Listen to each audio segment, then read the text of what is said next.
everyone. We wanted to thank you for sharing your time with us every week. Hazel and I love talking Destiny and interviewing guests and community members out there in the Destiny universe. However, we do realize that we produce a lot of content in our shows, and it might get a little crazy at times. Yeah, especially with all of Hazel's getting off the rails, the rabbit holes, and whatever theories he comes up with next. Jeez. Son of a bitch. So, I had all kinds of ideas on how to change the show. We were going to cut the show in half, make it 2 shows, cut out content, send more to our Patreons, you know. Yeah. Patrick's, really? Come on now. You don't realize all the crazy he had in mind. So, you're welcome. Hey, man. Don't diss the cat segment. That would have been great. I mean, DMG loves cats. Okay, maybe we can add a cat segment later. We'll think about it, okay? We'll talk about it. So, we're bringing back timestamps ultimately, is where we're going with all this. We'll provide them every week. Just look in the show description for the episode, and you can jump to where you like if you're one of those people that don't have time to, consume a 3-hour podcast all right now. Yep, right there below the episode. Go look, it's right there. Right there in the show notes. Oh, wait. No, they're looking at porn again. Wait a minute, is Easy back with his skin mags? We respect your time, and we know you're busy with your week and life and everything else, so check them out. And later, Guardian. Come on, man, not that crap again. So, Soccer, thanks for joining us, man. Appreciate it. Yeah, thank you. Just one thing, buddy. What? You guys aren't going to be like doing a GM tonight, right? While podcasting? No. Why would we ever do that? Like, no. Well, I mean, I give so much attention to this. Like, it's such a great show. I think I heard you and Hazel do one on one of our podcasts one week. I was like, Hazel was like cheering at the end because you guys got him through it. I could have sworn I heard that one podcast. I don't know. I don't know what you. Yeah, okay, that was a one-time thing. I mean, we run a much tighter ship over here than they do over at the Guardian Hub. Okay. So, right. Okay. Yeah. So no gaming tonight, right? We're podcasting, right? Yeah, we're podcasting. Just sitting here in my chair talking. Yep. Okay. All right. What's that clicking noise? I thought I heard some clicking. What clicking? No, what clicking? How old are you, man? I'm sorry. I must be hearing. I must be paranoid tonight. I don't know. I'm used to hearing Hazel's clicking every week. I just want to make sure. Okay. All right. Well, cool, man. So all business tonight. I like it. Sweet. Yep. Fucking die, will you? What? Did you not appear? What? Ah, shit. I died. I need a rest. You need a what? What? Are you guys gaming? You guys are gaming, aren't you? No. Fucking Hawks, man. He died again. Dude, are you guys gaming? Hazel, why are you GMing now when we're podcasting? What? Dude, you're in the party too, man. What? No. Oh, come on, guys. Come on, man. We're semi-professional here at the Guardian Downcast. Come on, man. Let's just take a break tonight. No GMs. We don't need to do that. I think let's just get down to business, man. Let's get to know more about you and stuff. All right. I'll stop. But okay. All right. Hey Hazel, did you see this adept palindrome I just pulled? What? That rangefinder and killing wind. I don't have one of those. Can we get one of those later? That's nasty. Wow. Okay. Well. Oh, hey. My son's coming down. I gotta go see what he needs. You don't have a son, dude. Right, sounds good. What? No. Never mind, guys. Never mind. Yeah, I'm not gonna wing this shit all night. No way. You know what? You guys can just have fun. Just enjoy yourselves. I'm fine. I'll be fine. I'll just I'll just wing it. Yeah, corrupted left then, Hazel? God, yeah. Guardian down.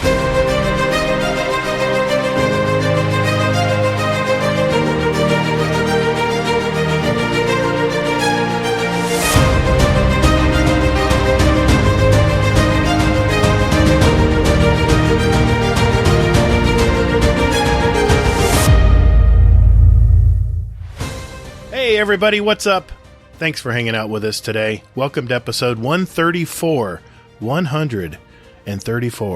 of Guardian Downcast. We're a couple gamer dads that love all things, well, almost all things in the Destiny universe, and we talk about it. We also interview content creators and community members to find out more about them. We're the show that asks, is your head spinning yet with all this D2 info?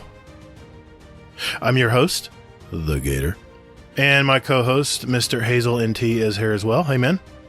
What's up this week? How you been?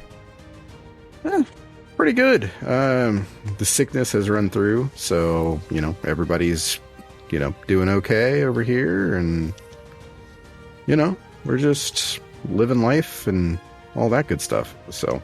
Things are back to normal? Everybody's good? Yeah, It feels like it anyway. That's great. At least at the moment, so, yeah, we'll see.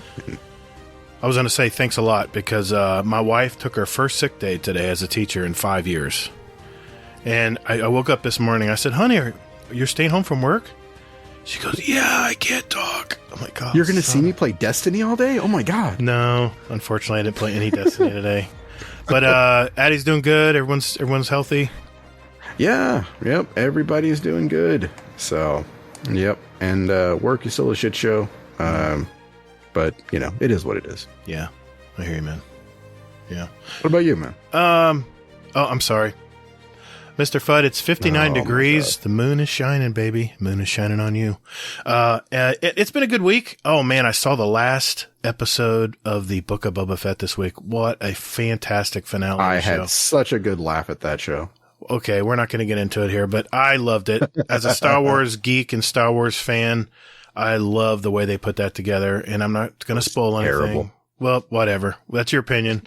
I'm not. You're not gaslighting me this early in the show. I'm not. No, man. I'm just saying. I mean, there's better out there. Yeah. Okay. On all fronts. So. All right. But opinions. Input received. Gotcha. Opinions are each their own. So. Yes, they are. They are. And, I have opinions on Spider-Man that you don't agree with. So we're even. Exactly. And Matrix we won't get into. It's been a productive week. I have been raiding a ton. Finished a Vault of Glass last night. AJ finally got his Vex. After officially 40 runs of Vault of Glass, he finally got his Vex last night. Unfortunately, Larman Kentucky didn't, and good old Zaniac was with us too. He did not get it as well. Red Grackle stayed in there as long as he could and finally had to go to bed, and good old Mr. Monkey stepped in to help us out. In one shot, boom, we had it done. Nothing against Red Grackle. He had the most damage of all of us, but somehow everything just clicked, and we finally got it done, and there was the Vex waiting for AJ. So I heard something about this. What did you hear? If you don't have video, it's not true. Really? Mm-mm. So I was Kato there. Yeah, Kato was up. Yeah, he was our Sherpa. Yeah. He was kind of helping everybody out. Yeah, I heard about this raid. Okay. Yeah, can you tell me your perspective on it? I just want to hear my perspective. Yeah. Well, I was using my alt account. I was using my Get Toddled account. Yeah. And how'd that go? I think I did pretty good. I had a couple slip ups, but I was only 1305 power in a 1320 encounter. So it was a little rough at the end there. And I had said, finally, I said, just give me the relic. You guys do the damage. I'll drop the relic and get a couple shots in every now and then, but I'm just not doing, I think I got 700,000 in one round. That's not great, but anyway. So you got carried. Yeah. Okay. I see. Well, I was a new guy. Someone got a Sherpa out of that because on that account, I never played a Vault of Glass. Anyway, well, we can get down to, we're already off the rails, man. We haven't even started the show yet. Hey, everyone. Tonight, we have a member of our community that is always helping others out, speaking of which. He is one of the most humble guys I know. And I've kind of gave him a little nickname of my own. I call him the Silent Warrior in the Crucible. Because when I play sixes with him, you never hear anything. But then his game speaks for itself when the game's over. Still don't know how this guy kills so many people in one game, but it's amazing. It's Mr. iSoccerrogi. How you been, sir? probably fell asleep after we talked all. Oh yeah, talked his head off. no. I'm here. Sorry. He's in a GM. Are you playing a GM? God damn it. No. Okay. I wasn't in comp. Okay. All right. Oh, God. Well, it's going to be a busy show tonight, gang. Here's what we have on tap. First, we want to hear iSoccerrogi's story. You know, how he got into gaming, all that good stuff. We're also going to test his Twitch reflexes in our new and further improved Fast Fire segment we call the SpeedRun. Hazel's got a recap of this week at Bungie and several other info spots we had throughout the week, and we'll get into that. We're going to answer community questions, and man, is this guy popular. We got a ton of them. And then we're going to, of course, add our songs to our award-winning Guardian Downcast show playlist. Man, so many questions, and hopefully we got some answers. So let's roll.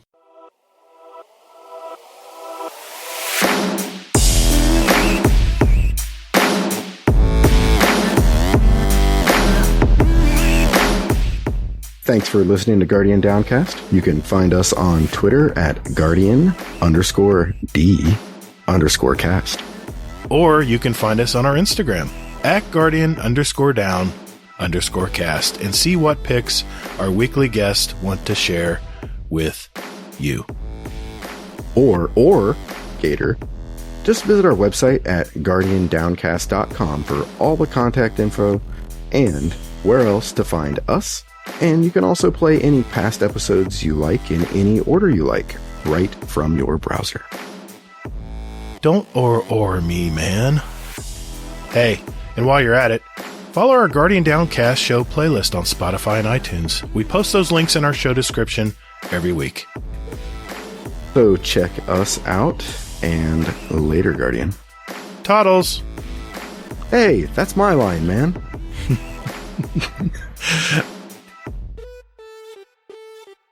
So, Mr. SoccerRogi, how you been, man? Yeah. How's life treating you lately? Dude, pretty good. Not gonna lie. Been a lot going just graduated college in December. Okay. And got engaged that finals week. So got that going on. Also got a job in my field of study in San Antonio, Texas as well. So I'll be moving down there soon. Actually next week. So. Well, you, I think I know the answer to this, but I think you hail from Ohio, correct? I do indeed. Go Bucks. Go Buccaneers. Yeah, that's right. Nice. I didn't know you were a Bucks fan. Okay. Yeah. Get out of here with that. That's I am. Sorry. I couldn't help myself. I'm not a Patriots 2.0 fan. Oh, that was a low blow. He's not even with us anymore.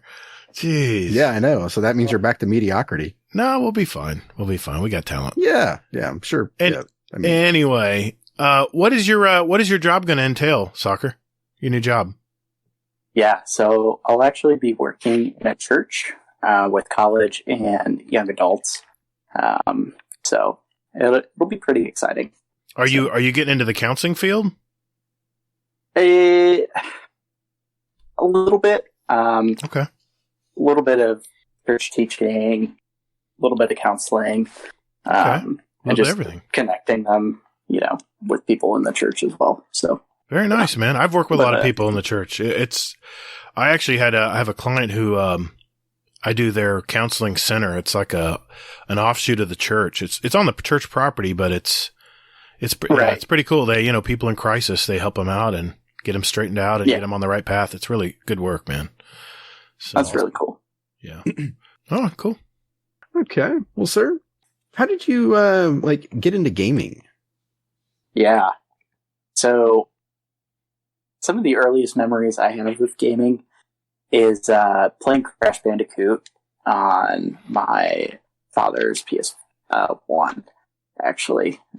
Watched my parents play. I played a little bit, as like a 5-year-old and stuff. And when they got the PlayStation 2, I definitely played more Crash Bandicoot as it came out and stuff. And so really a lot of the stuff, I started out with platformers, but then it kind of grew into Nintendo stuff. My dad had an old Super Nintendo that I played the crap out of when I was younger. I played a lot of Legend of Zelda, Donkey Kong Country, So that's really how I got into it, just because my parents had stuff around and I was able to like just play with it when I was younger and I had the time to. Oh yeah, the Super Nintendo. Those are the days. I mean, the games still hold up today. They do. Got to say something. Yep. No day one patches. Okay. Yeah. No cues. That's for sure. Yeah, no Exactly. cues. No cues. We'll experience that in a couple of weeks. A couple days. Couple days? Well, I mean, 11 days. A week. A little over a week. Yeah. Yeah. So Soccer, how did you find Destiny? Yeah. So I went over to my cousin's house one time, and he had just he's like, dude, this game is awesome. You gotta play it with me. And so he had just really started the campaign, so I was able to like play a bit of the early bits of the campaign, and I had a lot of fun with it. And so I didn't have a PS4 at the time either, so I told my brother about it, and he's like, yeah, that game sounds awesome. So he and I pooled our money together, and we bought a PS4. I actually still have that PS4, and it came with Destiny. And so started playing Destiny just before Crota came out, and so I've been around Destiny for a long time now. But I did not. Fun fact: I did not have PlayStation Plus for like that whole first year of Destiny. Oh. So I ended up just trolling and, collecting resource materials and doing bounties, what everyone else around here is doing now at the end of the season. Hell yeah. I did that for a whole year of Destiny until Taken King, when my eyes were truly open to online gaming, and I really haven't been able to put Destiny down. I think really the biggest breaks I took were around Curse of Osiris, just because I had gotten burnt out, and college had started, and Season of Rivals I didn't play as much either. But other than that, like, I've pretty much played this game nonstop. About every day you'll see me on playing. So yeah, that was a tough it's time. Got me hooked. That was a tough time. A lot of people left the game then, because that DLC was a little disappointing. And my God, I was just telling Zan last night. I said, if I have to go in the damn Infinite Forest again, oh my gosh, I got so burnt out so quickly doing that. Oh, your next mission, go back into the Infinite Forest. I'm like, oh no. Yeah, it was a. Oh, there's Cabal now instead of Fallen. Ooh. Oh, it's randomly generated. Ooh. Yeah, I get it. Yeah. Well, what is it, Soccer, about gaming that you love the most? I know it's a very trite question, but we sometimes get some different answers. What is it about video gaming that you enjoy? Why game, instead of playing soccer? I didn't mean that to be a pun. It just came to my mind. Yeah. Yeah. If I even play soccer. Mm-hmm. Yeah.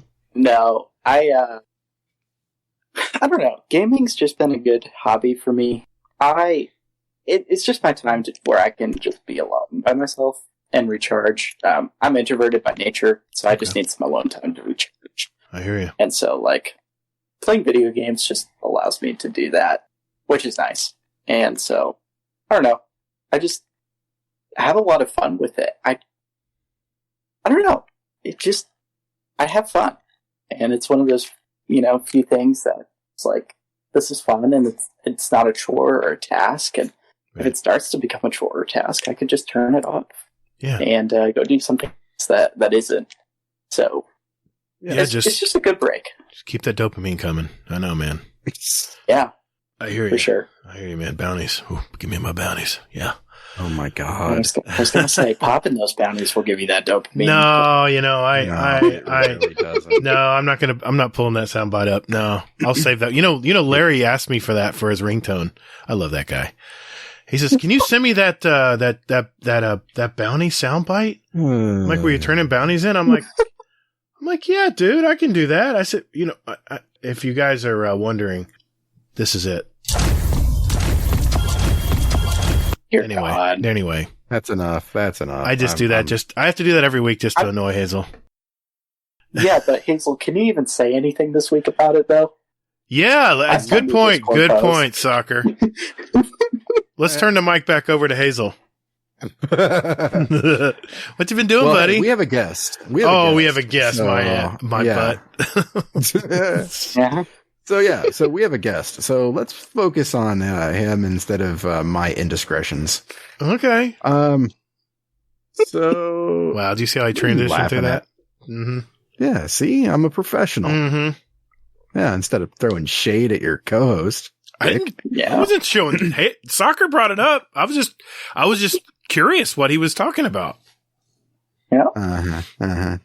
So okay. Long story short, I dabbled in some bounty hoarding. I hoard myself out for some bounties. I felt dirty for doing it. As you should. I still feel dirty for doing it, and part of me wants to cash them in now before next season, just so that way I can go in clean and with a clean conscience. Hey, Hazel, do you need to talk to the Pope about it? Oh man, if it's the bounty Pope, that'd be this guy. So yeah. Oh God, man, you guys. So. Soccer. Yeah. What is it about Destiny that you're enjoying or not enjoying at the moment? Yeah. I don't know. There's a couple aspects of Destiny that keep me going. Crucible number one. I just really enjoy Destiny's gunplay.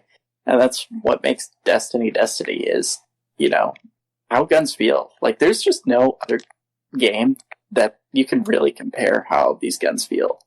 I know, it's a looter shooter, and you can maybe pull up, okay, Borderlands has got some wacky, wild weapons that are just really cool and feel really good if, they're leveled and stuff. And, yeah, while that's true, I don't know, there's just something about Destiny that's just, the gunplay. I keep coming back to it, man. It's just really good. So Crucible definitely keeps me around Destiny. That's one of my favorite parts about it. And also Grandmasters, dude. They're just a lot of fun. It's just being able to die in 2-3 hits if you're not paying attention. It's just really a nice change. Instead of blowing through a strike with my Galahorn and, wrecking shop. I have to think about loadouts. I have to think about I have to think, what are my teammates running? Okay, what shields are in the strike? What champions? What do I need to account for? How's my resilience? How's my recov stat?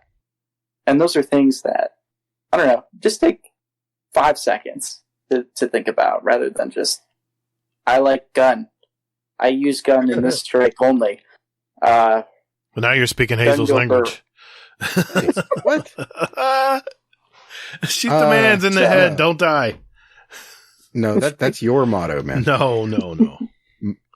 Who has the Conqueror title? Oh. Who has the Wayfarer title? Me. Oh. You got Wayfarer?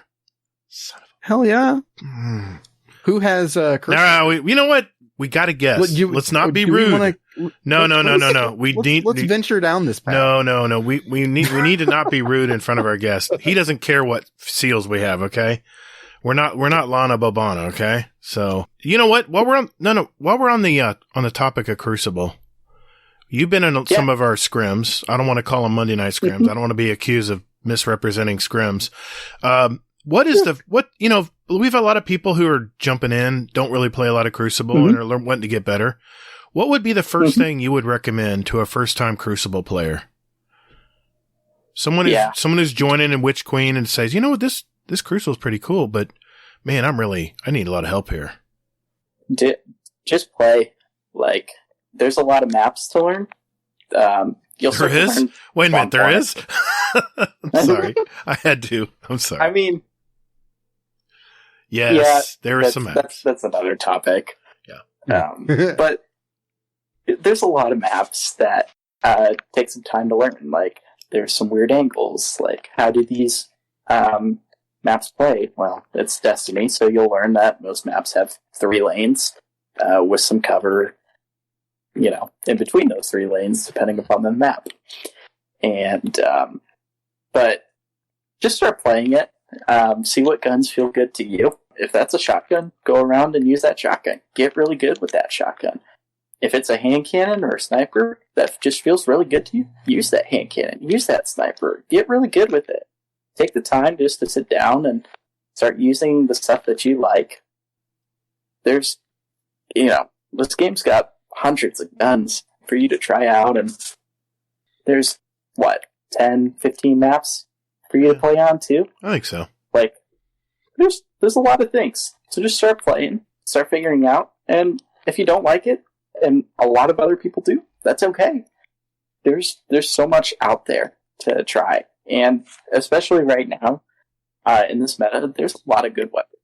Yeah, there is. There's a lot of them. And there's a lot of weapons that you can make work, too, even though that there are outliers, like Chapter and The Last Word, and, all these other things. But, yeah, I would definitely just say play. Don't be scared. Just play. Just jump in, You'll right? get used to it. Yeah. Yep. Yeah, don't expect to be, a god the first time you come out, too. Don't expect to be Dexican your first time going out and play. Yeah. Shout out Thank to God Dex. he was on my that team dude is last awesome. week. Thank God he was on my team last week. I by the way, for those of you who want to know what semi-professional players sound like when they're playing, because I was in the back just listening. Yeah, I think it was, I had Dex and Davis on my team, and I've never gamed with either of them on my team. I've been shot from Dex, in the head several times, but, it was really a treat to hear them, the way they communicated. And I've got that on the YouTube channel from when I was streaming it or recording it or something. So you guys want to hear how they communicate. I mean, I knew where everybody was that night because they just painted the perfect picture. It was beautiful. Made things so much easier. Yeah. So one more question on Crucible. I know. And then I'll let Hazel take it back over. Trials. What is your take on Trials? I mean, I know you play Trials. I don't play as much as I want to, but where do you think this can go? Or is it fine? Or give us the helicopter vision, view here. What do you think? You think Trials is going to be okay in the future? Or does it have its flaws? Or I'll let you go with it. Yeah, Trials. That's, everyone wants something out of Trials. I think Trials ultimately is a endgame PvP activity. Yeah. I think some of the better PvP weapons are in Trials. Messenger, Igneous, Soul. And because of that, it should be an endgame PvP activity. I think right now, this thing is to keep people in there is loot. And that was the reason why Trials dipped so far down before, was because that there was no loot for people to get easily. And now that there has been loot to get easily, a lot of the people have the roles that they want. They have, what they're looking for. They like their armor. And so your population's slowly going to decrease because of that. It's true for anything. Any game mode, any activity. And so, the one way to just keep it alive and fresh is obviously, changing things up and trying new things like they did, for the first 4 weeks that Trials came back. I remember, there was, 4 TWABs in a row that was just Trials based. Yeah. Pretty much. Yeah. And it was great. And there were so many people circulating in and out because they were like, okay, let's try.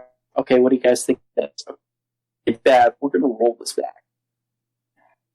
And so that was really cool. And so I think, next season, with some of the vet fresh that's coming in, with the Summoner guns coming back too, just to be put cool again, I think we'll bring more people back into the playlist. And Destiny at its core, right, is what are the roles I don't have yet? And, I'll play it till I get them. And then I'll just go and do whatever gives me energy and whatever I find enjoyable in this game, because there's a little bit of pie for everyone. Yeah, I like how they've made it more casual friendly, I guess, without saying that word too much. Mm-hmm. But you think it should be back to hardcore only, or do you like the way they've changed it where casuals can get more loot? No, I think it's definitely good that there are ways to earn loot for everyone. And just having it as round wins to get... Yeah, that's true. Powerful or pinnacle gear, it's really good. And then you have the flawless... Yeah, and then you can have the flawless to achieve, to try to be something you work toward. Right. Yeah. Right. And and if you're one of those people that can go flawless every week, that's great. And if you keep that card too, any games you play after the fact, you have chances to get prisms, cores, shards. It's a lot of stuff. Even more adept weapons. So there's stuff for everybody. But I think it's just right now people have a lot of the tools they've been looking for. Yeah. And so it's just dipped. Right. It's natural. Yeah, I think so. That's just the natural way of things. And once people get their loot, they're moving on. So. Yep. All right. So I've got a follow-up question here. So, yeah. Friend of the show, Kami Cakes, cool guy, whoever the hell, whichever one it is. They said that trials should be, that there should be tiers for it, and it should be basically seemingly less casual. Interesting. So, I mean, is that about right, Gatr? That basically, I mean, I know I'm paraphrasing hardcore right there, but I mean, that was how I took all of their thoughts. Kami Cakes can get very in the weeds sometimes. He gets very technical, and that's just the way his mind works. Cool Guy's a little bit more. I think it was Cool Guy is the one that was saying that that trials needed an identity. Yeah. Yeah. That basically, it shouldn't just be loot. It should be, a place where it should be like Halo, right? Where you have ranked servers and ranked play. I mean, that's been a system that seems to be working for them. So, it's also Halo. So of course, different. It's all the weapons are the same. There's not as much variety of stuff to use too. It's more a simplistic game. But, I mean, I was afraid to ask this question because I know we can go down a rabbit hole here, but everyone kind of has their take on where it should go. And it's not always self-serving either. A lot of times they want more people to enjoy the game. And I really think that's Kami Cakes and Cool Guy's intent, I think, is to get more people hooked on trials, to play more of it, because if the population goes up, everybody wins. So a tiered system, I think it still needs work, in my opinion. I think they still got some work to do, but I love that they've at least met a lot of people halfway. Yeah. Well, that was my question, was basically for soccer is where do you fall with it? Does trials have an identity? Is it having an identity crisis? Does it already have an identity to you? Does it need an identity? I think Trials, ultimately was always about the loot. I don't know, the armor always looked cool, the weapons were cool. So I think if you want, a tiered rank system, you should rework comp, because I don't think comp has an identity other than, you go in to get the blues to level up to your soft cap quicker, and then, it's there if you want the title for the season. And so, if anything needs a rework, it's the comp playlist.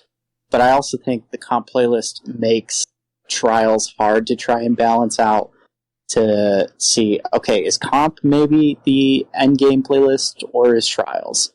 What are they trying to do here? Because they're kind of conflicting with each other. And I think because of that, that's why I've always seen trials as more endgame loot rather than just pure endgame PvP ranked leagues like Apex Legends does, or Valorant, or, all these other games that don't have that loot aspect in it. And because Destiny is a looter shooter at heart, that's why Trials should be focused around loot, personally. But yeah, makes sense. I like that. Yeah. All right, cool. Well, I didn't want to go too far down a rabbit hole. I know I can get down. I can get long in the tooth when it comes to PvP talk. So, all right, Hazel. What else? What else want to ask him here? Okay. So now, this is more of a question. Okay. Let's go with this. Sell Gatr on doing a GM. Yeah, GMs. Adept Palindrome. Yeah, It's very good. I'm not a hand cannon user, though. I know. Do you miss D1 Nightfalls, Gatr? I do. I used to solo them all the time. I had a ton of videos. I'd always have a video on solo running them. I think GMs remind me a lot about D1 Nightfalls, just because of, you got to think about your loadout.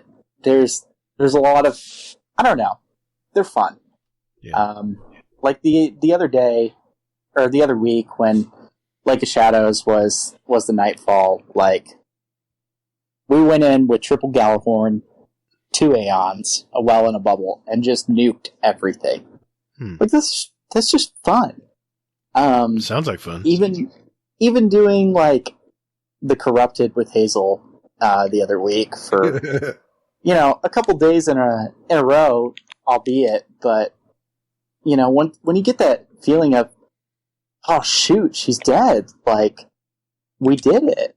There's just such an awesome feeling that you get. It's holy crap, I did that. Yeah. It's this huge rush of dopamine and adrenaline. I don't know. It's just exciting. Okay. But yeah, you should do it. In the loot. Well, I think loot. Lake of Shadows was the last week, and I think Hazel said he was going to run me through one. So, last time I tried to run a GM with Hazel, it was not good. I think it was Battlegrounds. What was it? That Battlegrounds? Proving Grounds. That was a pain in the butt, man. I couldn't get past that first boss.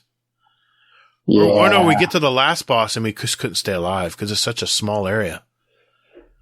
I don't even think. No, we didn't even make it there. We never made it out of the. You're right. Out of didn't. The tank area. We didn't. Yeah. I was like, look at the time. Yeah. It does require patience. Well, I'm patient. I'm a patient man, but it just didn't seem like it was working. Whatever setup I had was not working. And it didn't help that I was Leroy Jenkins a couple times on a couple of them. Yeah. So. Yeah. Yeah, you're not such a badass when just a little Cabal soldier can knock your butt down in one shot. So yeah, but I mean, Gatr, you got that time to watch all those YouTube videos, right? I mean, there's plenty of GM guides and recommendations and stuff that go out there. So you're right. I know it just hasn't been a priority for me. PvE just doesn't grab me as much as PvP does. Yeah, like I'm thinking more about Iron Banner next week than I am a GM, but. I do want to get one. I do want to do one. I do want to do one just to say I've done one and I can cross it off the list, Yeah. But sometimes I think Bungie creates artificial difficulties that I would rather have like a mechanic or something that's different instead of, having to just, shoot 4 times as many bullets into the boss to kill it. So sure. That gets tiring after a while when your guns are like paper mache, so. Sure, I could see that. I mean, so you were a fan of, the reprised hard mode raids in Age of Triumph and D1 then? Because they changed up the mechanics and stuff? Yeah, I love that. I loved it. We would do hard mode all the time. All the time. Yeah. Yeah, I like that. That makes sense. Anyway, that's my 2 cents. But I think it's time for signature questions, Hazel. You think so? Are we missing? We need something else we want to ask? Yeah, I think we're good there. Yeah. Signature questions. Let me ask you this. what is behind the current gamer tag? Wait a minute. Hold on. Let me rephrase that. I gotta ask it right. Yeah. Amateur bullshit right there. I'm sorry. I apologize. iSoccerrogi. Dude, what's up with the gamer tag? So, when I was younger, I played soccer a lot. I don't anymore. Kind of stopped around when college started. Just couldn't keep up the physique and the conditioning. Anyways, that's another story. But, so, I had enjoyed soccer, so I was like, oh, I'll make that part of my gamer tag. And the Rogi part is actually an abbreviation of my last name, because people can't, pronounce my last name at all, because it's German. And there's an I before an E, and people just pronounce it crazy ways. Because, in English, it's what you're trained to do. You kind of have to throw out the window, because German works differently. But, so that I just threw the two together, and SoccerroGi became a thing, and so that's what it's always been. How long have you had that gamer tag? Remember when you first created it? Yeah, pretty much. You know what age you were when you created it? Yeah, like 14. It's been around 7-8 years. Wow, dude. So that's pretty cool. Yeah. So we're saying it wrong. It's not iSoccerrogi. It's iSoccerrogi. Yeah, SoccerroGi. Oh, my bad. My bad. No, you're good. I think iSoccerrogi sounds better, like an OG soccer player kind It does. That's why I want to say it. I want to say the OG part. iSoccerrogi. I can say that too. Think of Mr. Miyagi. That's how you can. That's a good way of remembering it. Yeah, iSoccerrogi. Yes, it is. Is it really though? But yeah, it is for me. Anyway. Okay. He's the. Well, I think it's funny you called him the Silent Warrior, because I would actually call him what he goes by in the Guardian Hub. Yeah, exactly. That's a good nickname. I don't even know who said that. Well, it was probably Sin. Well, for those listeners who don't know what we're talking about, what is that nickname? It is Sherpa Daddy. Oh, and nice. That's probably just because I like to help out people, get some things done that, maybe they can't always get done by themselves. Nice. So running some GMs with people if I have the time and schedules work out, or, taking them through Presage or Harbinger or whatever they need, really. Like, I'm just like helping people. You've always been that way. Anytime we, in our Discord LFG channel, you're always jumping in and helping people do stuff. I always admire that about you. I mean, there's times when I'm like, I really need to go do this, but if I can do it in half an hour, I could probably help them out. And that's the kind of what you go through in your mind, but you just jump right in there, man, and help. I love it. Yeah. It's awesome. I'm so glad that, you and Hawks, have teamed up to help me get my Conqueror title. And dude. At first, seemed like it was a lot of carries. Okay. My goal here is to not die. Okay. All right. But I think eventually I started getting the hang of it, and I'm like, okay, so I can actually help out more and I can do stuff. Okay. So it's like fear. So it's like a mindset when you're doing them. Is that what you're saying? Well, yeah. The reason why I avoided GMs was because I was afraid of them. Well, me too. And it's like, I think what I was afraid of is that, basically like what we experienced when you and I went in. Yeah. I don't like to die, especially in PvE. I do not like it. It bugs me. Yeah. But that was what I was afraid of was that. And then the other part of it is that, it's just like the unknown to a degree also.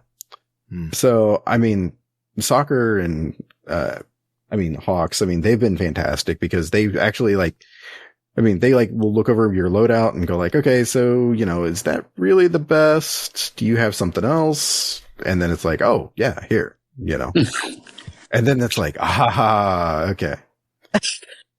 But then, like, what I'll do too, though, is I'll like go ahead and I'll like watch videos. So like towards the end of my Conqueror title, I was like, okay, so you know what? Okay, so I've got this down. I know what I'm going to do.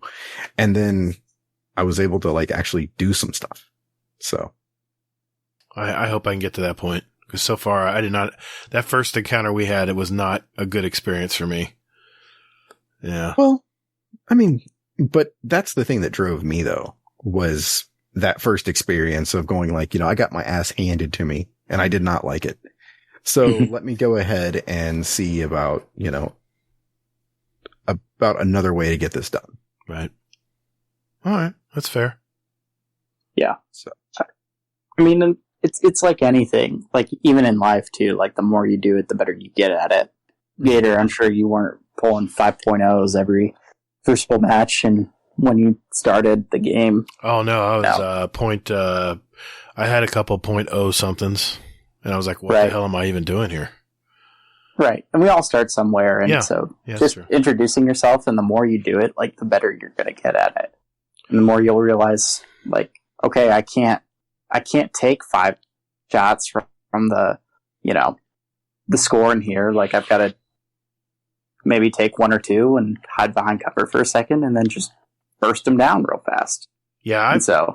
I've noticed that Asdacross has really taken a shining to GMs lately. He used to do strictly PvP stuff. And I notice his other thing is just like what you guys do. Jumping in these, I hear the word corrupted and this shiver goes up my back. That is a tough strike, man.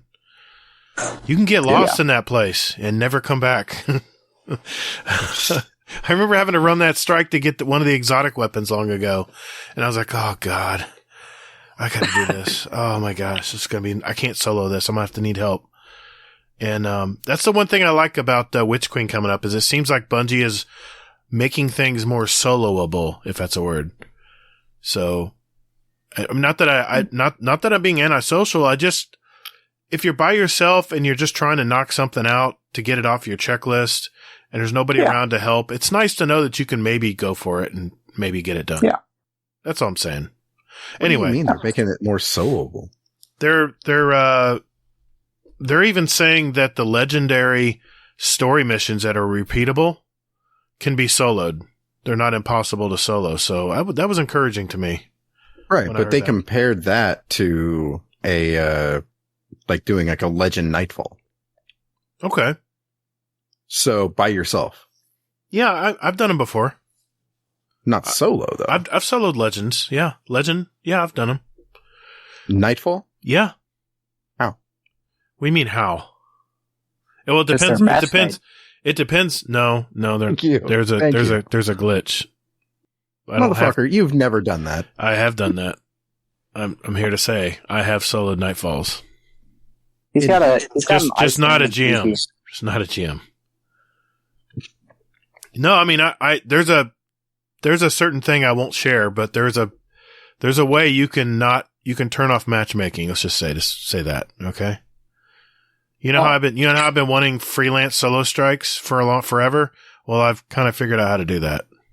And now, just roll back the date, right? No, I mean, nope, it's not rolling back the date. I'll tell you off air. Now Bungie's gonna fix it. Damn it! Excuse my French. Bungie already knows. They know. I know they know. Maybe that's their way of saying, "Hey, Gatr, here, this is how you can do it. You don't have to complain about it anymore. Here, just do this." Anyway, I'm probably gonna edit all that out. Because it ain't true. It is. There is a secret. I'll tell you off air. You didn't know about this? God. You know what I'm talking about. You know what I'm talking about, soccer. Oh yeah, I do it all the time. Yeah, Hazel, you got to know about this, right? Tell me you know. You don't know how to run stuff solo, like getting materials and doing bounties and stuff solo, where no one else is taking your kills and stuff, or no one's running around stealing all your resources. Like changing the date and then going back through. No, rolling back the date won't work anymore. I'll tell you off air. Anyway, we have another signature question, I believe. Hazel. I really don't care, but I mean, yeah, I'll tell you off air. Don't worry about it. Okay. Yeah. Moving on quickly. Yep, moving on, please. My soul was leaving my body. All right. So Okay, so do you have any hobbies outside of gaming?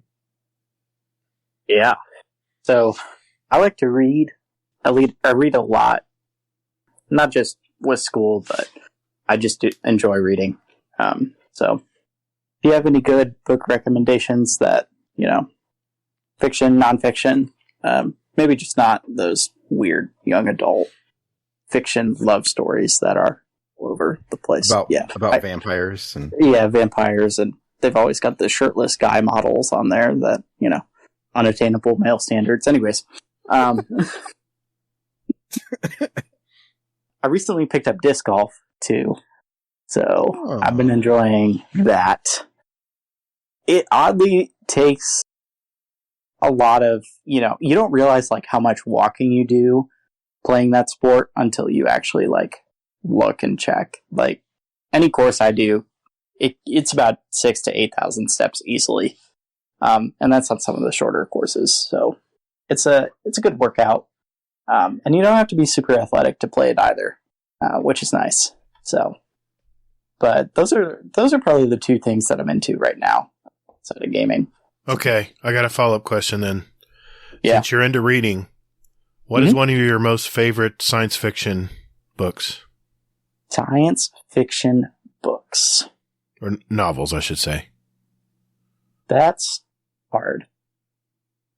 Or one of your favorites. Not your most favorite. See, I don't know how much science fiction I've read outside of like Star Wars novels and stuff. Okay. And that's been a while since I've read some of that stuff. Like, fantasy will probably be Lord of the Rings or Narnia. Oh, you're talking my language. Hell yeah. Yeah. Okay. So, but yeah, I don't know for science fiction. That's hard. That one's hard. Okay. Might have to hit the pass on that one. Okay.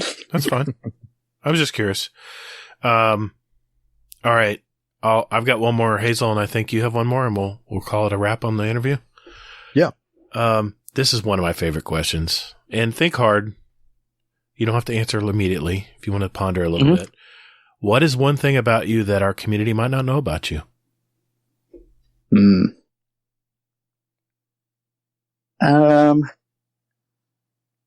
In all of my stupid years of being a boy, I've never broken a bone in my body after playing high school sports. Either. Yeah. Never broken a bone. Me too. Yeah. Very cool, Wow. dude. Yeah. Never. I've sprained a couple things. Fell out of a tree one time when I was a kid.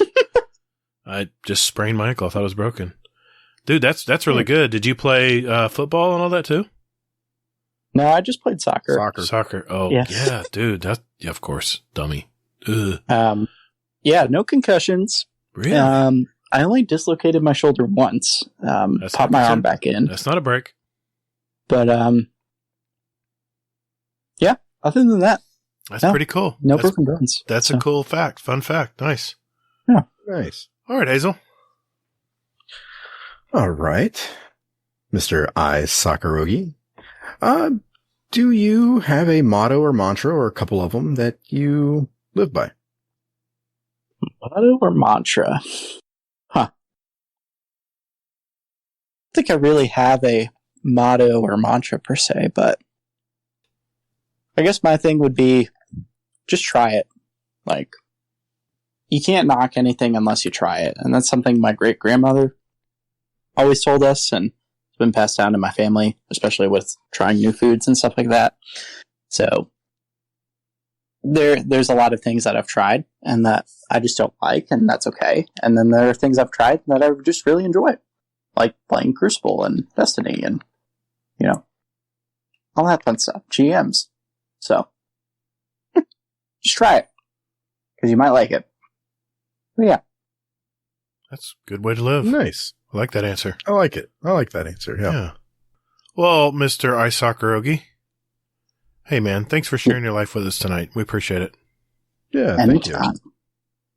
Anytime. All right. Well, Hazel, this is going to be fun.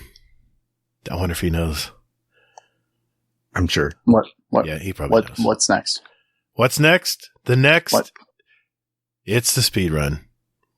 Oh, shoot. Call the Praxic Order.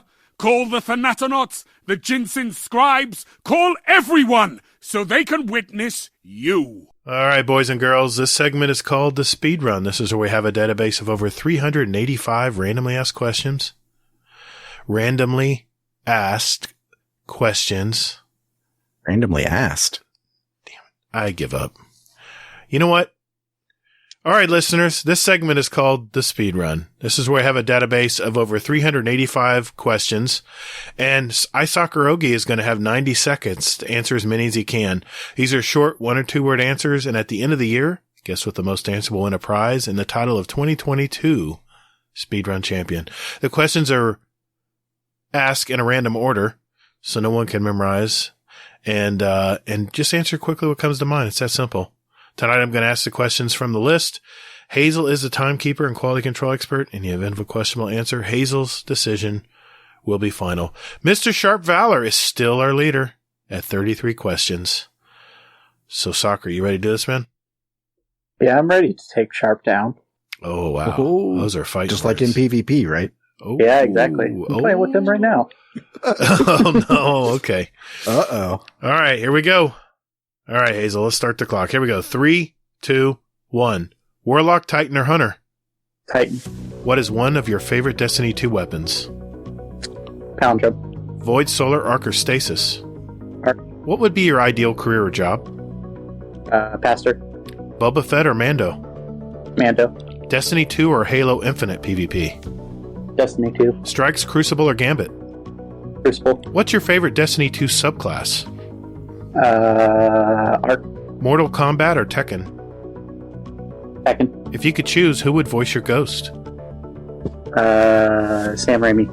Human, Awoken, or Exo? Exo. What is the best sandwich?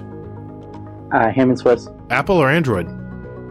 Apple. Which super in PvP scares you the most? Spectral Blades. What's your favorite Destiny planet? Io. Water balloon fight or food fight? Food fight. Chocolate or vanilla? Chocolate. Do you like pickles? No. Xenophage or Whisper? Whisper. Kill Clip or Rampage? Kill Clip. Ikora, Kate, or Zavala? Zavala. Is Telesta the besto? No. What number am I thinking of? 22. Playing cards or board games? Board games. Resolution or frames? Frames. Burgers or hot dogs? Burgers. What's your favorite NPC? Saint. Pulse, Scout, or Auto Rifle? Auto. Favorite ice cream flavor? Mint. Do aliens exist? No. Tacos or burritos? Tacos. Oh, man. So close. I think that's so close. I don't know. I don't know the answer. Hazel knows the answer. Hazel, how do you do, man? 31. So close. Damn. Dude. You know, a couple of them you just took a couple extra seconds on. That's what that I was know. the difference. I gave him like a couple of like an extra second or two because you were reading them just kind of slow. I was like, dude, just hurry the fuck up. Get going. Okay, so you adjusted for me. Good. I'm glad you do that because I can't. I answer as quick as he answers. I ask as quickly as he answers. Most of the time. Extra points for Sam Raimi, by the way. It was sus. Great freaking answer, man. Sam Raimi, that's a great. I'd love to hear him on a Ghost. I don't know why that came to mind. It just did. No, that's actually. I can't do an impression of him, but that would sound good. I love this. I loved it. I mean, come on, Bungie, you can make a ton of money buying voiceover lines for your Ghost. I mean, come on. Anyway, I digress. Hey, all you listeners out there, I have a question for you. Do you have a great speedrun question? If that's a yes, join our Discord. Enter them in our Speedrun Questions Ideas channel, and we'll add them to next year's Speedrun. It just keeps getting bigger and bigger every year. Just remember, they need to be yes or no, 1 or 2 word answers. Either or questions will also be accepted. And what's your favorite? I like those as well. At the end of the year, we're going to have 2 drawings for a $25 gift card of your choice, and you can enter up to 5 questions to go in the drawing. Actually, you can answer as many, you can ask or insert as many questions as you want, but we're only going to take your top 5. So good luck with that. We hope you can participate. And now it is that time of the week. It's time for This Week at Bungie.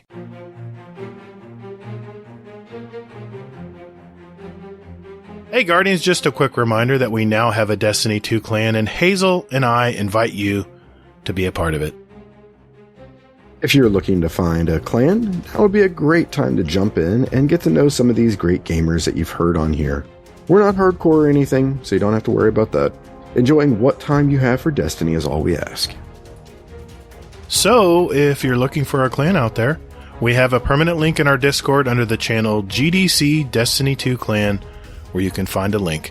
Otherwise, look for Guardian Downcast Pod, and the link will be in the show notes of this podcast. Yeah, right below you there. So join us.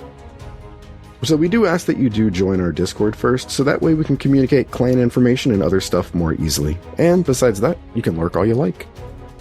And later, Guardian. Hey man, that's my line.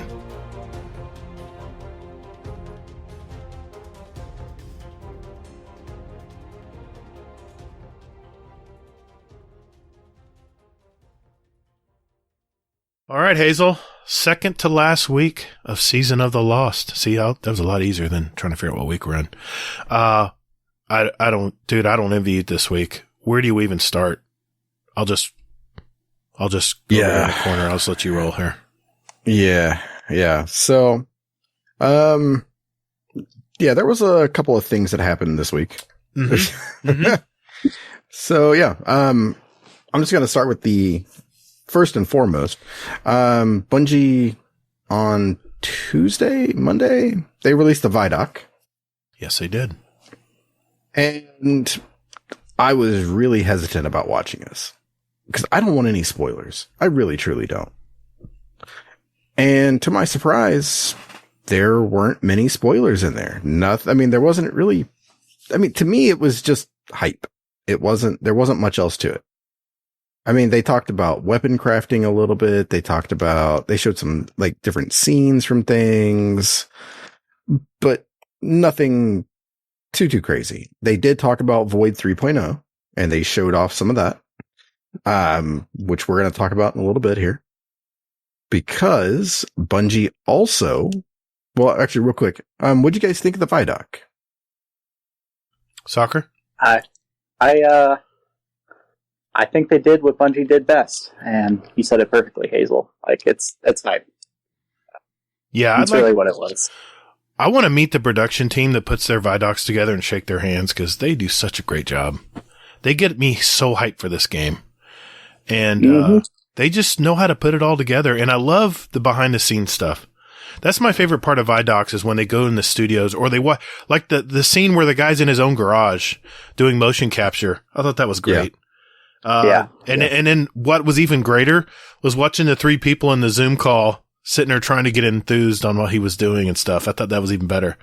So, I thought, it's Bungie, man. Their production is on point. Yeah. But there wasn't much else to it. It was cool. It was a nice teaser. It was a 15-minute teaser for an expansion for a video game. You don't see that shit anywhere else, I don't think. You really don't. You don't, man. It's such high production. And my favorite Vidoc of all time, of course, is when they visit the Bungie studios for the first time. When they were talking about, they're their own company and all that. And, Luke Smith jumped in there and started talking. That's my favorite Vidoc. But, it was only, was it 15 minutes long, 12 minutes long? It wasn't as long as, some of their Vidocs they put out, but yeah, I was impressed, man. I think they told us what we needed to hear. I didn't see, just for the record, I did not see Osiris in some of the cutscenes. I did see Mara, but I did not see Osiris. Yeah, but that's going to be what that's okay. And also, quick FYI, they didn't really show anything regarding regarding the end of this season going into next season. No, there's like a gap. But I think that the one scene that we saw with Mara, that's from next week because we still have not had any story mission for this. So what you're saying is you're not worried. No, why would I be worried? Okay. I won't say any more. Okay. So yeah. So that being said, here we are. Okay. So, Bungie has also released something called Void 3.0. They released just like a little bit of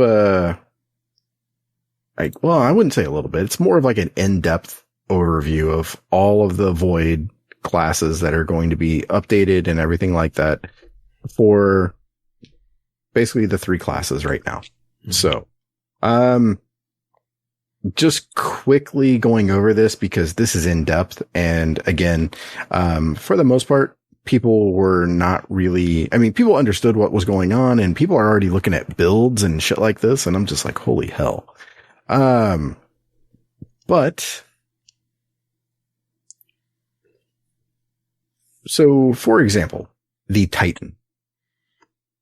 So anybody who runs Titan, you know that when you go ahead and you pop your super for Bubble and Void, that there's like a delay of maybe like 1 second, something like that. Yeah, definitely. So that way it just sort of, you're fodder at that point. You're just there. You're going to die. You just know it and you feel it. But Bungie has actually stripped that away from the class. So now whenever you pop your bubble, it's almost instantaneous. Good. Thank goodness. Have you ever been flying in the air and pop a bubble and it appears above you? Is that just me? Weird geometry. Yeah. Yeah. Okay. It's embarrassing, but it happens. Yeah. Almost like whiffing your Nova Bomb. I did it the other night doing raiding. I whipped it right over the head. But they're changing that. I'm sorry. Go ahead. I'm getting ahead of myself. So here we are. Okay. Sorry. Getting ready for a GM. I kid. Excuse my friend. All right. So that's a good thing. Because, popping that shield right away is going to save lives, and that's a good thing. Yeah. Yeah. Besides that, they are also getting 3 aspects. Controlled demolition, which is basically hitting a target with Void, is going to make them, oh shit. I guess I should go back to that.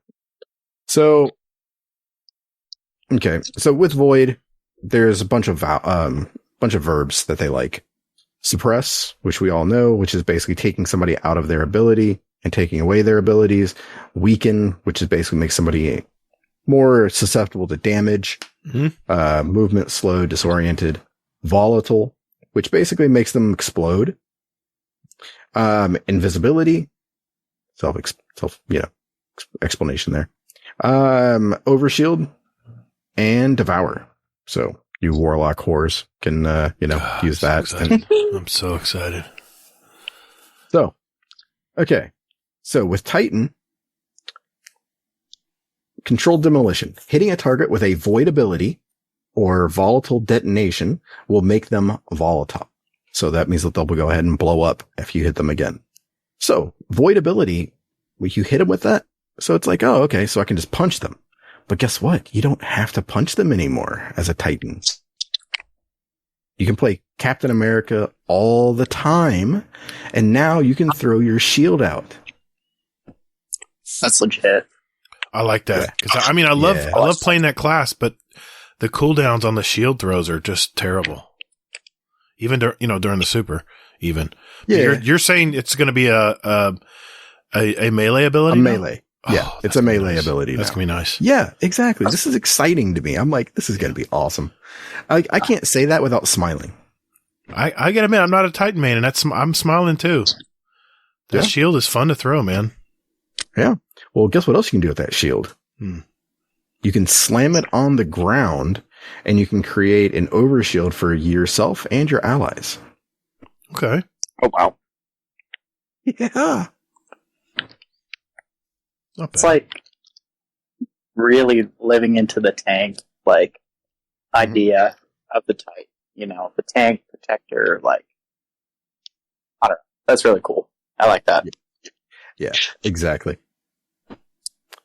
Okay. And then offensive bulwark.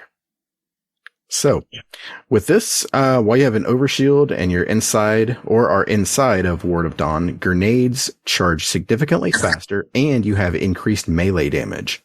You can also gain an additional shield throw for your Sentinel super, or shield super. That's interesting. Yeah. Nice synergy all throughout that. I like that. Yeah. So, all right. And we'll save the best for last. And we're going to move on to Warlock. What? So, what? Best for last? No, the Warlock is the best for last. Potato. Okay. Okay. So, Warlocks are bringing their own brand of space magic-y bullshit. So, yeah, you hear this? Yeah, exactly. Cheat codes. So, okay. So with this, 3 aspects. Chaos Accelerant is one, which is hold down the grenade to overcharge. Now, fun fact, I just have to say this. So, guess what you get to overcharge? What? One of your 9 grenades. Oh, dear God. The hell? Yeah. But fun fact though, everybody gets the 9 grenades. So, but the ones you can only overcharge are basically the Vortex Grenade, Axion Bolt, Scatter, Magnetic Grenades. So, and Magnetic Grenades overcharge into Handheld Supernova. So. God, I'm gonna have so much fun with my Warlock this season. Ugh. Me and Kingsley, we're gonna be rising above, man. You make me sick. So much fun. What's that, Shax? Delightful! Exactly. Mm-hmm. You make me sick. So, yeah, but just wait, listener, because if you're sick as well, it's going to get worse. So, Feed the Void. Defeat an enemy with a void ability to activate Devour. So that's an aspect. So that means you can throw that shit on anything. God. Really? Yeah. What the hell is this? Okay. But wait, the BS continues. Child of the Old Gods. Oh, yeah. That sounds suggestive. I'm sorry, I'm trying to... Cast your rift to summon a void soul. When you damage an enemy with your weapon, your void soul will launch itself towards them and detonate nearby, attaching draining tendrils which deal damage and weaken the target. When your void soul deals damage, it restores either melee or grenade energy, depending upon, what you're running. So if it's healing rift, Okay. Let me reread that here. So it restores either melee and grenade energy if you're running healing rift. And if you're running, empowering rift, it will restore your health. And then defeating an enemy because it's not enough. Defeating an enemy who is being drained grants rift energy. Because why not? How much more BS do you need? All of it. All of it. Yeah, I want all the BS, please. Can I have all of the BS? Well done, Bungie. Well done. No. No. What is this? No, we're good. Thank you, Bungie. Merry Yeah. Christmas. Yeah, no. Yeah. So, anyway, moving. Shit, I didn't mean to press that. Sorry. God damn it. Fat fingered that. No, I'm playing my mouse and I hit accidentally. Oh, okay. That's glorious. Didn't you say you were you had hunters to talk about next? Yes.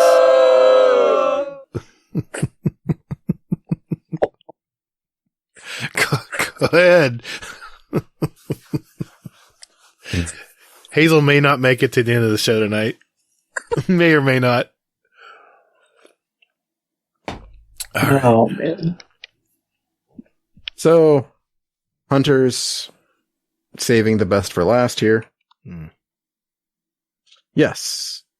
Hunters have all kinds of goodness. Okay.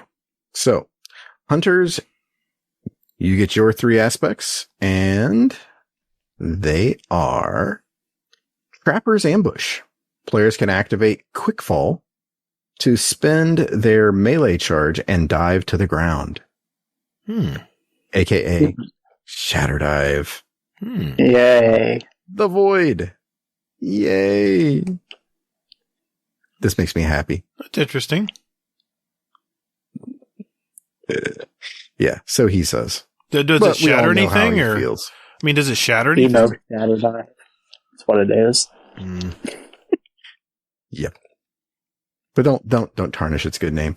I have a hunter. I do have hunter. I might have to dust him off, but he's there. Go ahead. So, what that does is you dive to the ground, creating a smoke cloud upon impact. Ooh. Enemies caught in the cloud are weakened and allies become invisible. Yes. I see some fun rating coming here. I see this in fun in PvP. Oh no. Sorry. Oh, no. In addition, snare bombs upon attaching to surfaces or enemies cause nearby allies to become invisible there too. Because we need more invisibility. Why not? I'll take it. I know Kill a Monkey, he swears by it, man. Yeah, if that guy's ever like actually visible, it's unreal. Yeah. Tell no one respawns in real life about that too. He won't abuse that. I promise he won't. Just warlock thing or just hunter things. Yeah. Yep. All right. Vanishing Step is next. Guess what it does? Vanishes? Yeah. Good job. You work for Bungie? Dodging makes the hunter invisible. Okay. So, how many things make the hunter invisible now? All the things, actually. Wow. Yeah. PvP's gonna suck. Yup. I don't like this. I don't like this invisibility stuff. There we go. There's the Gatr we all know and love. The invisibility stuff. I don't like this. This is going to be the end of PvP. Well, here's a question. Will my little void soul be able to see, go in it and suck energy from you when you're invisible? I wonder. That would be the question of the day. Probably. Not for me. But, yeah, no. I think we're good there. I don't think we have to worry about that BS. Yes, the beloved soundboard. Okay, so next is going to be the stylish execution. Okay. Defeating a void debuffed target, weakened, suppressed, or volatile, grants, here we go, invisibility, because we need that again. Of course. And true sight. Oh, why not? Don't be bitter. Don't be bitter, Mr. I have space magic that lets me send out a void soul because arc souls aren't just enough. I'm going to team up with Kingsley. He's going to have an arc soul and I'm going to have a void soul. We're going to come running at you. Yeah. I was reading something and it was cracking me up on Reddit and they were like, do you realize that if 6 warlocks go into a raid and they all have something that they're a group of 12? Oh yeah, it's going to happen. And I'm like, because weren't there 12 that went down for, or was it 9 that went down for Crota? Thought it was a double fire team of 6, right? No. You sure? No, it was not 6 that went down. It was more than 6. You talking about Crota or the Savathun song strike? No, it was Crota. About how many went down for that? I don't remember. No. You mean in the lore? Talking about the lore? The lore, yeah. Oh, the lore. Okay. I thought it was... Oh, man. I don't remember. Eris knows.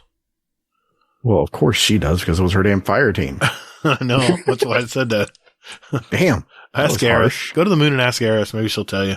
I have no clue, man. I want to say 10 if I was to guess. 10? I think it's 9 or 12. I don't remember which one, but okay. So yeah. Well, anyway, back to Stylish Executioner. While invisible after a stylish execution, your next melee attack weakens enemies. Why not? Of course. This is glorious. Visible, true sight, and weaken enemies. Fan-frickin-tastic. So says the guy that gets a void orb that, gives him all of his stuff back. If it doesn't see you, it's not going to matter.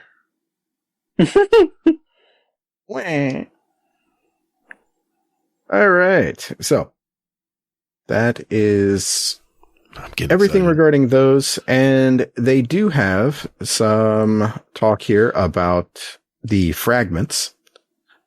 And those fragments are basically going to, they're going to do the normal stuff. So that's kind of the cool stuff there where, it's just like the stasis ones where you can go ahead and get the, grenade kills will help your super, all that good stuff. There weren't many when it comes to the super or the fragments that were anything too groundbreaking, I don't feel. I'm freaking excited right now. I'm like, when can I do this? I want to do it now.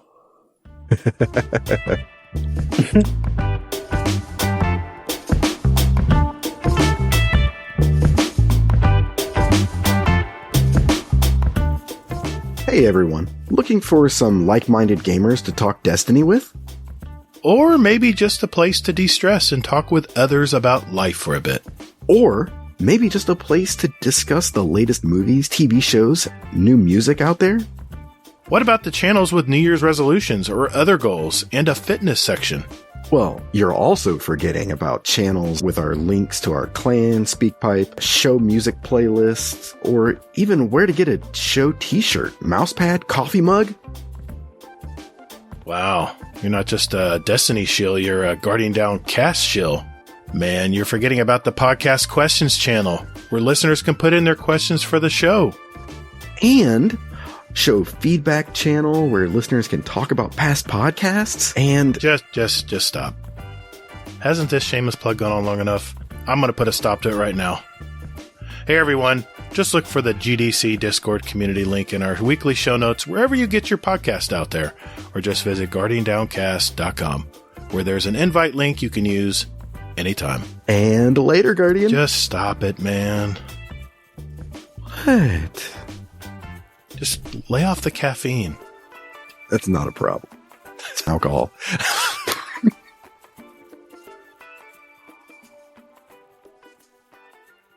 Oh, I did want to mention too. I know you mentioned the Vidoc, but they had an interactive experience. Oh, that's still. Oh, yeah. All right, never mind. Yeah, because that's the next thing in the TWAB that they mention is that. So. Oh, okay. So yeah, there was an interactive video. But I'm just pulling up the. I participated in it. It was pretty cool. Kind of sheds a light on everything, right? Yeah, it gives you some background, at least. And for new players, I think this was really nice. I thought it at least explained some of what's going on so people could get caught up. At the very least. Yeah, it was okay. It was fine. I don't know. I mean, I don't know really what I was expecting, but it seems sort of just like, meh. All right, that's fine.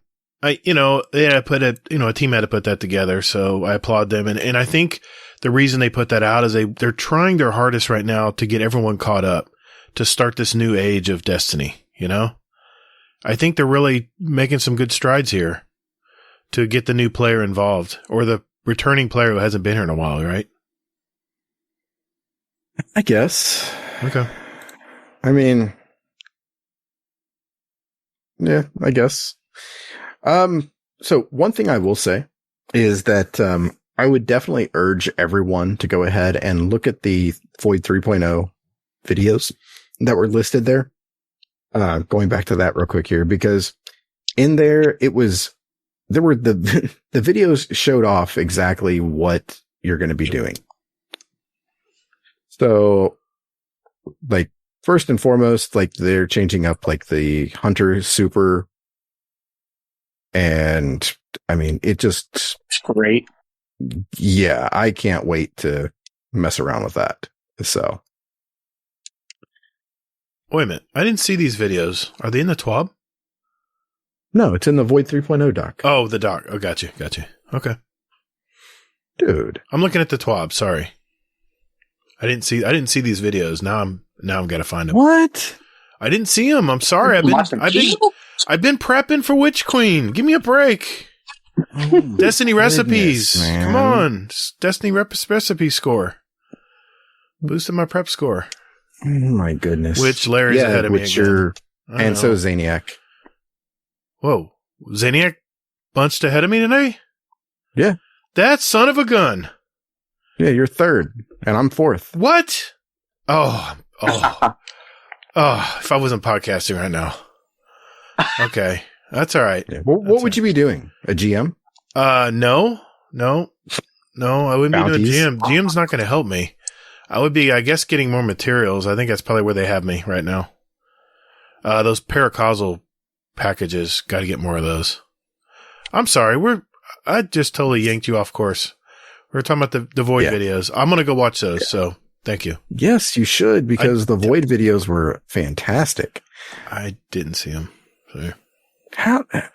You watched the Vidoc like 3 times? Oh, no, I watched the Vidoc. I saw they put the Void 3.0 doc out as well.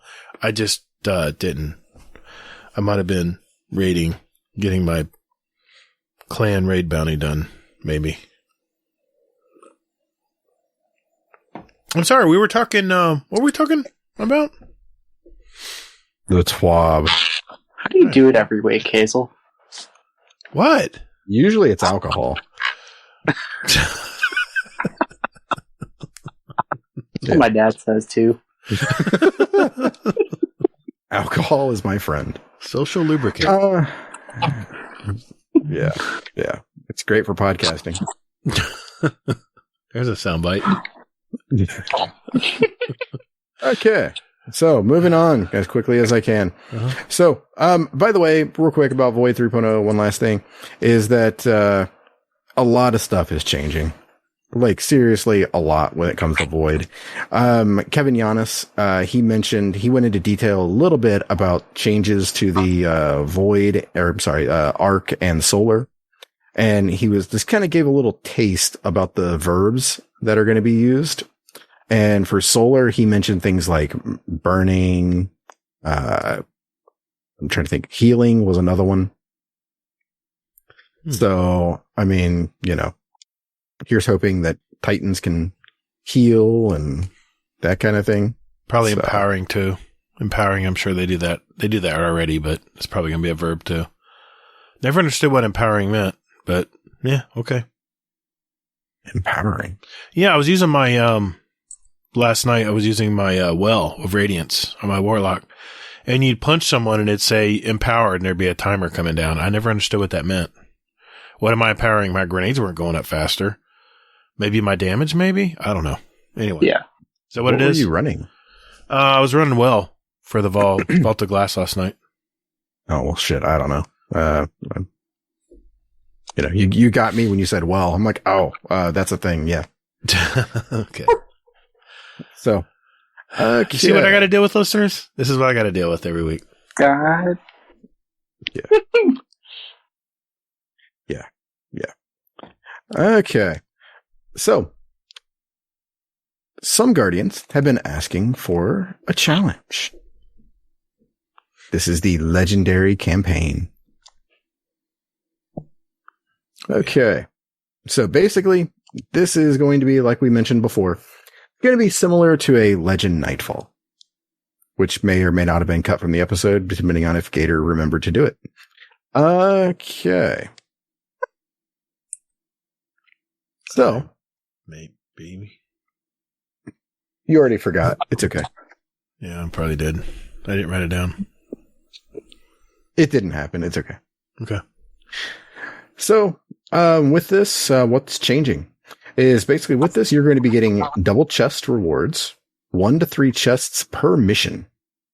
And then each chest will give you Whirlpool gear and XP, upgrade modules, and Glimmer. Man, this gets me excited. I used to replay the missions all the time in Destiny 1, like Regicide, all the Taken King missions, and you could play them independently. I'm so happy they're bringing this back. And Legend now, even better. Yep, exactly. So yeah, this is going to be harder content. It's going to take you, some mastery of it and that kind of thing. So, but I mean, it's going to be worth it because you're going to be getting extra gear. And you can run them over and over. What is the big draw with running it over and over again? I could just see me, Mr. Monkey, and All Thumbs or Kingsley just spending an afternoon just cranking out the loot.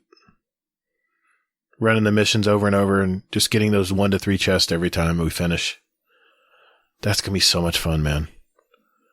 I can see it now in our 100.io and our activity raid bot. We can be putting out farming legendary story missions. Dear God. That just sounds terrible. Why? What? That sounds fun. But anyway. Oh, God. Because Really? There's going to be more to do in the game than just farm that I BS. know, but if you're trying to get ready for the raid, that might be a good way to do it. Did you know that King Koala, I can't even say it.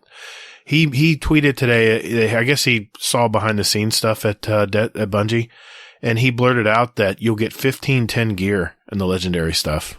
And all the different set, the whole full set. No. That's what he said. Well, he's wrong. Okay. Do you know why he's wrong? Why? Because it's not 1510, it's 1520. Well, you're getting technical. It was going to be 1500 plus gear. I mean, that's fantastic.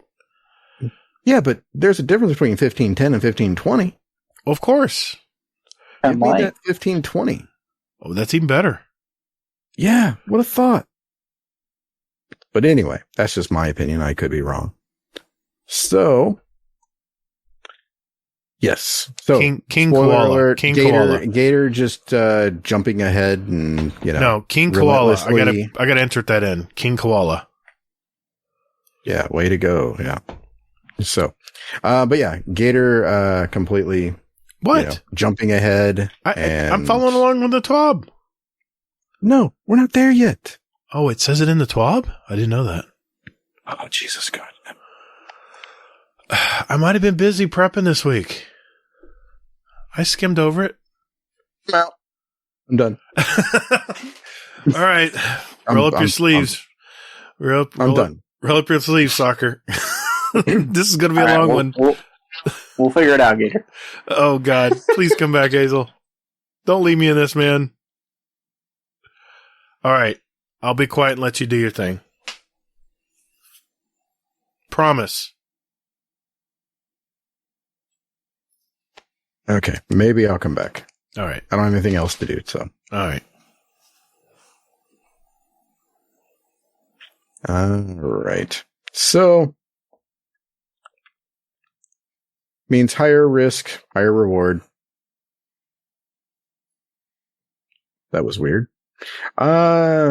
Okay, you also get an emblem, Triumph, which is actually going to help you with the new title. 1520 gear, Gatr. Can't believe I didn't see that. Yeah, because you didn't look at it. I'll clean that up. I'll clean it up. Put down the bounties. I'll clean up in post. Yeah. Can I get that in writing?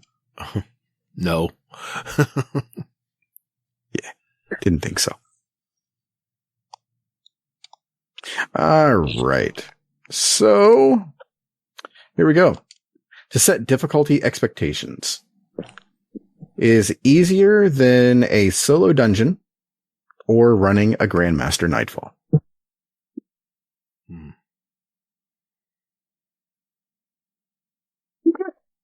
Okay. So, I mean, that's I fine. think a lot of things are easier than soloing a dungeon or a GM Nightfall, but, you know. Yeah. Thanks, Bungie. Yeah, exactly. I mean, yeah, it's like, wow, do you play the game? Okay, yeah. Thanks. So, I just hope this is a challenge. I really, truly do. Because I have a fear that it could be too easy. What's wrong with just cranking it out and getting it done? The hell are you talking about? I mean, you want it somewhat easy. I mean, you don't want it where it's just a brick wall. My God. Just saying. You're Make like you're like the epitome of like the casualization of just make it a little easy. Give me all my stuff. I don't want to really play the game. I just want to run around and do bounties and shoot stuff. I want to just activate my bot and let it play the game for me. So, listener, guess what I just found out? I found out that I can go ahead and mute Gatr. So, Wait, I'm going to go ahead and do that. Whoa, hold on a second. Hold on a minute here. Hold on, put your gun back in your holster. I'll be good. Can I get that in writing? But anyway, it's a thing. So, okay. So we have no idea how much of a challenge it's actually going to be, but, it's supposed to be some sort of random challenge. So, fun thing about this. So, you know how most Destiny content, people are like, oh, well, you know what? Let's just group up and run through it and that kind of thing. Mm-hmm. Well, yeah. Not anymore. Ooh. So, if you go ahead and you are going like, hey, you know what? Let's go ahead and do the hard mode of this and we can chill out and have a good time, you know, that kind of thing, like Gatr likes to do. Not really play the game. It's actually going to scale up. It's going to give you harder ads. It's going to give you more ads. It's, yeah. I like this. Yes. And if you run a solo, it's going to make it a little bit easier on you. It's not, you know. Ooh, it's all about that easy. No, it's just scaling to how many players have guns in their hand. That's the way it should be. Oh, I thought that's the way it was, but I guess not. Okay. Yep. So, that's some coolness there. Okay. Can you overlevel the content? This is Gator's favorite topic. No, you can't. So, no matter what, you come back into it and you're 2,000. Doesn't matter. You're still going to be at the cap for this. Similar to raid contest mode. Great. What? Okay. You're like a GM. Oh, God. I want to make it easy. So. Okay. Then they talk about, you know, like solo and that kind of thing. And it's like, yeah, it's soloable. You know, you can do it. We have faith in you. And then they move on to heroes are always welcome. This was interesting. And I know that Gatr didn't watch this because it's a video. It has to do with Destiny. Yeah. I didn't. It's not playable.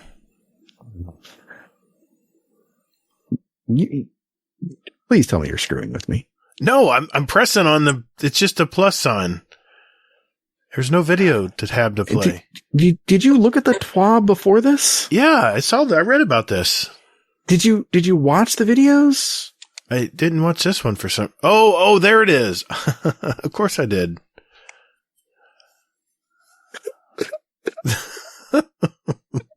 It's gonna be a long night, brother. Gonna be a long night.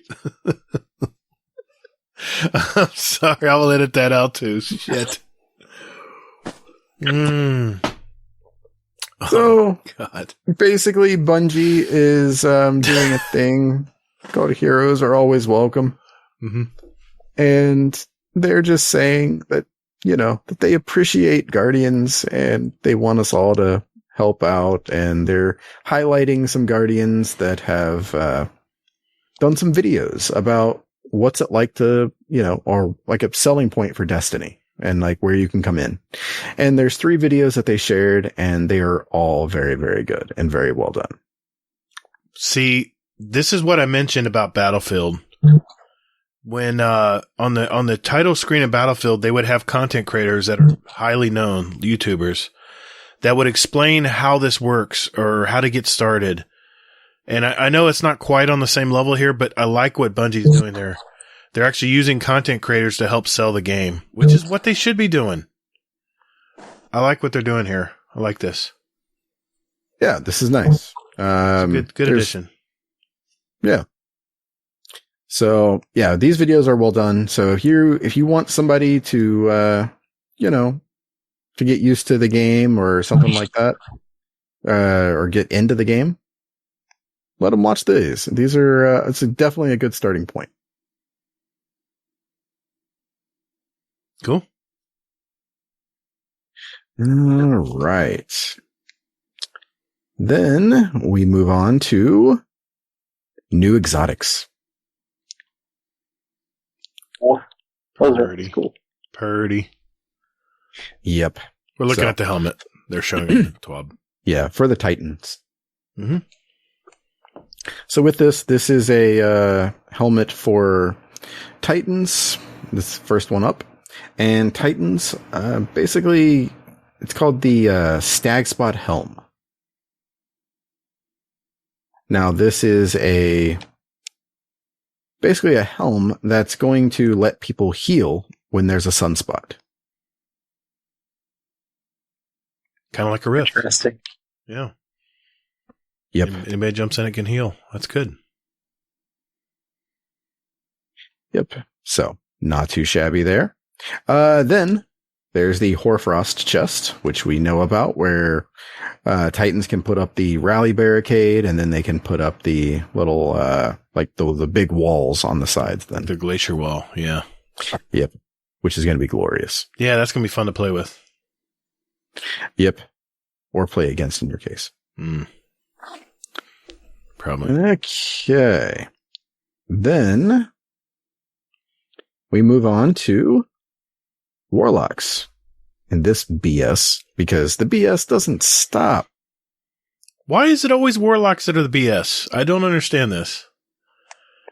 Everything was hunky-dory with the Titan gear and stuff, and now in the Hunter gear, and now it gets to Warlocks and there's hate. I don't understand the hate. Well, just wait. Let me explain to you, because I'm sure you didn't read it. I did.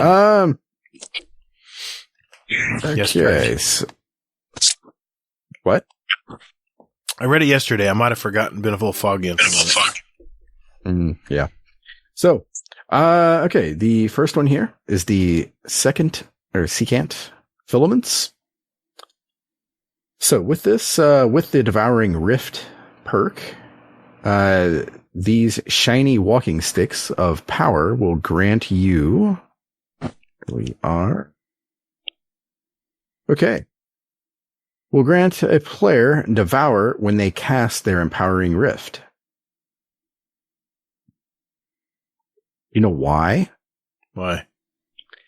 Because they set out and said, hey, you know what? Nobody uses Empowering Rift. What can we do to make it better? Oh, True. we can let people heal. You know what? You know what's great about Empowering Rifts in the Crucible? Well, not so Nothing. great. When you get into them, you die instantly. I mean, people just mow you down. They don't really, I don't care if you're empowered. Doesn't matter. Yeah. It doesn't seem, honestly, like it's that good. I mean, because whenever I run Warlock, I never run that. I run healing because healing seems to actually help you. I've seen very highly skilled players like Cammy Cakes use it, but it's very situational. And you got to really be near some cover too. But what do these legs do? The artist did a great job on these legs, by the way. These boots or whatever you want to call them, man, they look good. Yeah. So, well, I mean, basically they heal you. So they give you Devour when you're in the Rift. So, okay, I put down my Rift. Anything I kill automatically heals me, just like Devour does. Yeah. Oh, yeah. And you get the buff for Empower. Yeah. Gimme. Yeah, exactly. It's BS, man. No, it's not BS. You're going to be invisible isn't the whole it time. BS? So what are you worried about? You're going to be invisible, shoot me in the back of the head all the whole game. It won't even matter. Okay, you have a point. Cheat codes. Yeah, you have your cheat codes. I have mine. Fine.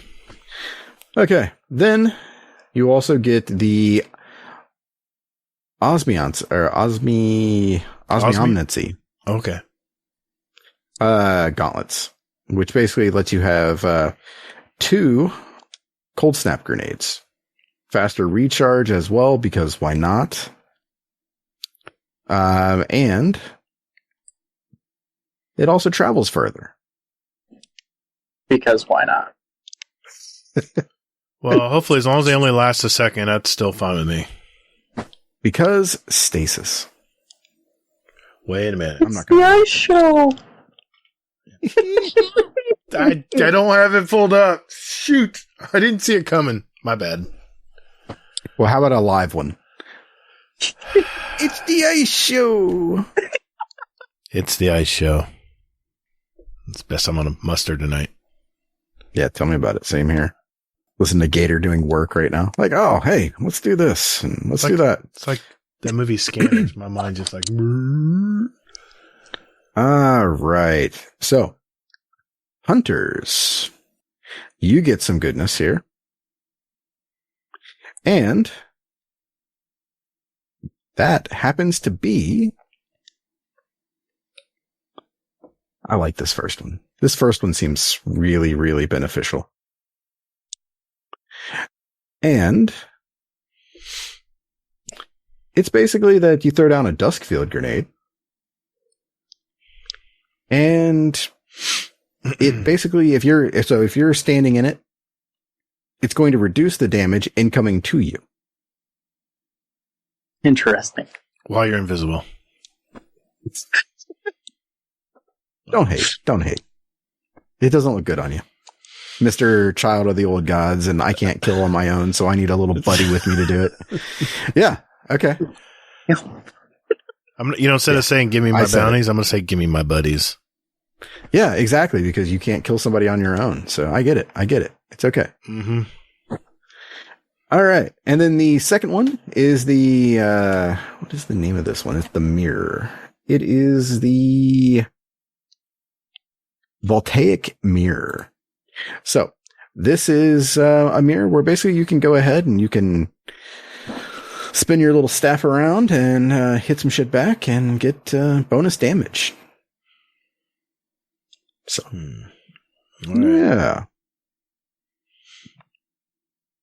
Okay. Not too bad of stuff there. Okay. Sounds fun. Yep.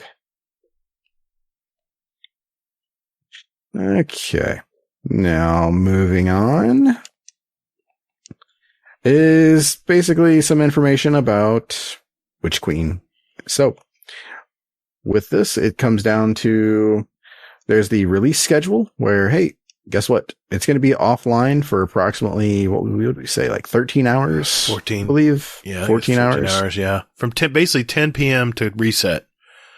10 p.m. the night before, which is when I play typically, to the reset the next day, it will be down. You will not be able to play. And this is on the 21st, night of. Yep. Keep that in mind, guys. Mm-hmm. One thing to mention if you're on PlayStation 4, you are going to need to download some compatibility packs. So, you may have to do that manually. I don't know. I haven't seen anything that says it's going to be part of it, but, yeah, just be on the lookout for those. Well, that sucks. Yeah. I mean, it does, but, you know, it is what it is. Yeah. Okay. Collect your shit. Aside from that, movies, art, and ladies and germs, that's a TWAB. I know, that was painful. I'm sorry. Tell me about it. We talked about trying to get to it quicker, but I might have forgotten to look at a few things this week. My bad. Thanks, Hazel. Appreciate it. Thanks for doing the research, buddy. Yeah. Thanks for doing the work to this week. You carried me on this one. Yeah. It was just, my head was spinning this week. There was so much information. The Vidoc, starting with the week with the Vidoc, was just fantastic. I mean, I was right there live in the chat.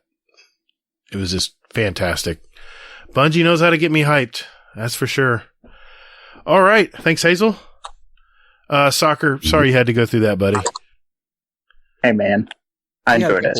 He had a couple of good laughs. He's played a few Crucible matches with us, so he's used to it, right? Yep. Yep, I'm sure he's in Crucible right now. Well, if you think that's frustrating, wait till our next segment. God. And here we go.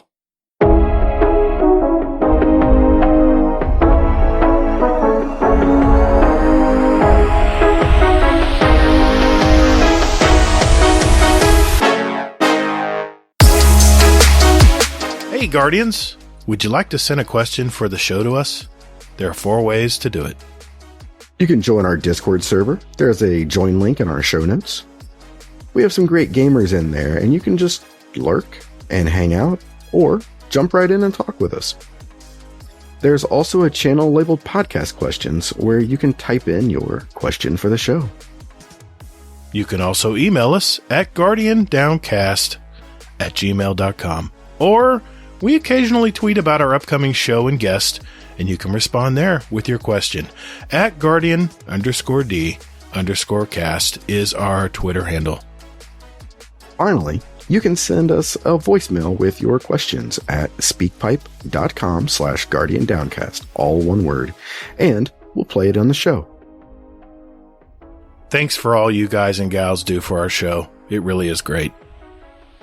And Toddles. And later, Guardian. Hey, man, that's my line.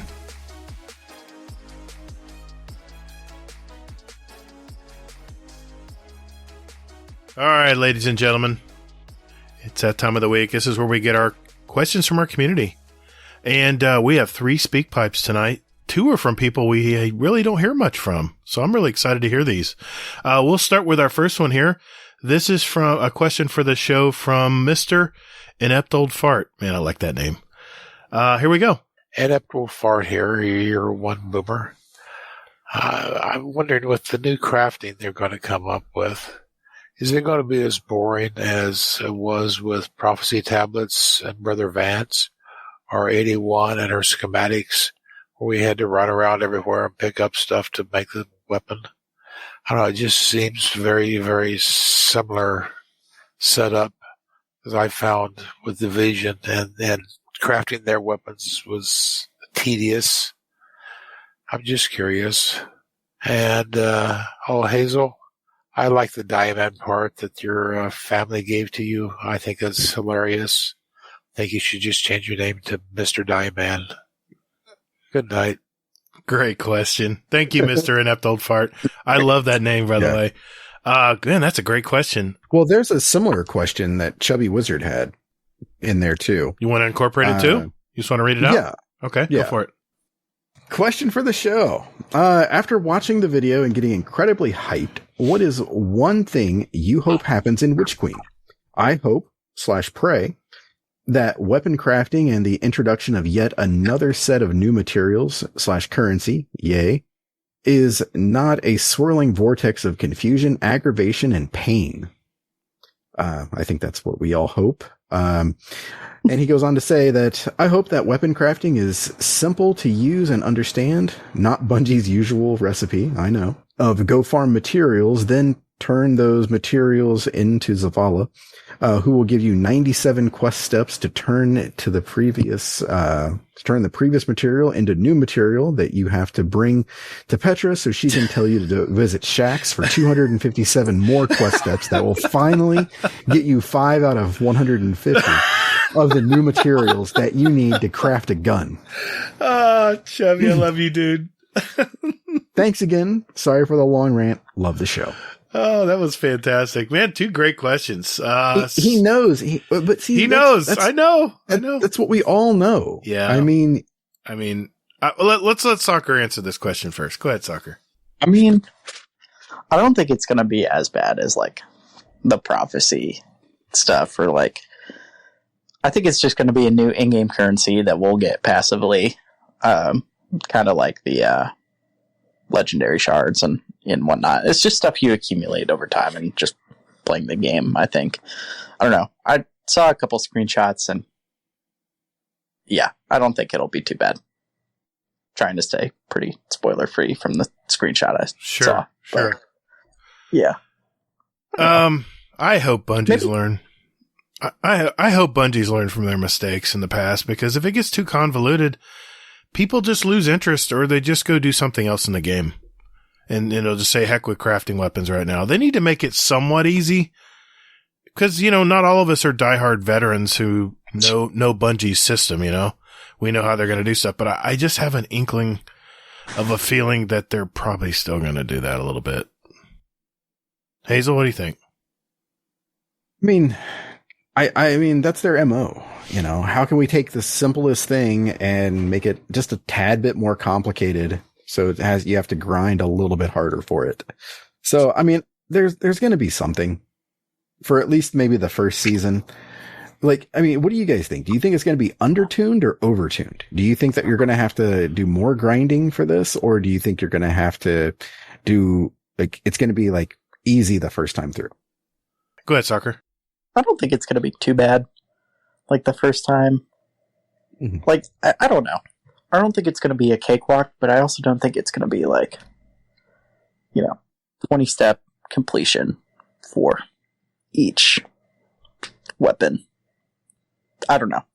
I don't think it's going to be too bad, but I think there's going to be enough for you to, if you really want the role you want and you want to spend the time to get the role you want, you're going to take some more time doing it. But I don't think it's going to be ridiculous slogging and all this stuff that's just going to make you want to bang your head against the wall. Yeah, I'd have to somewhat agree, because replying to an Eptold Fart's question when he was talking about the Osiris DLC, if you remember those, I think there were like, I want to say there was 9 weapons.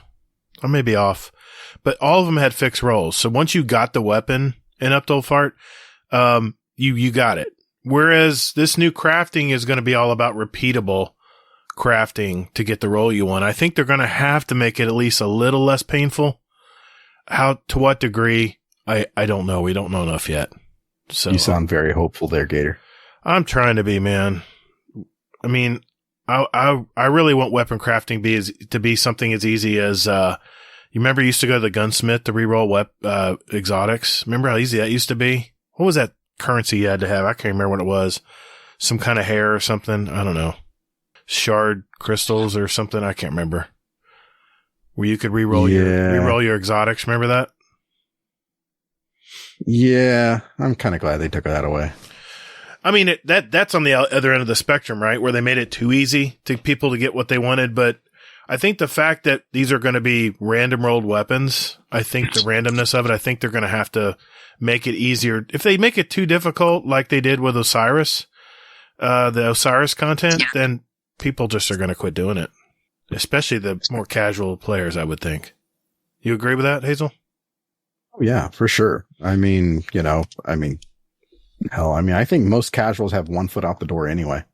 And so, and it's nothing against them. It's just the game, you're playing something new and you're not sure how it's going to go.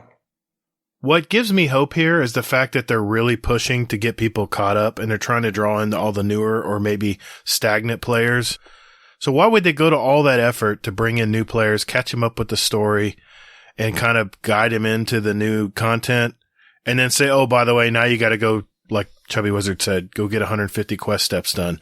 No, I think they're going to save that part for when we have to get fragments for all our void subclasses being redone.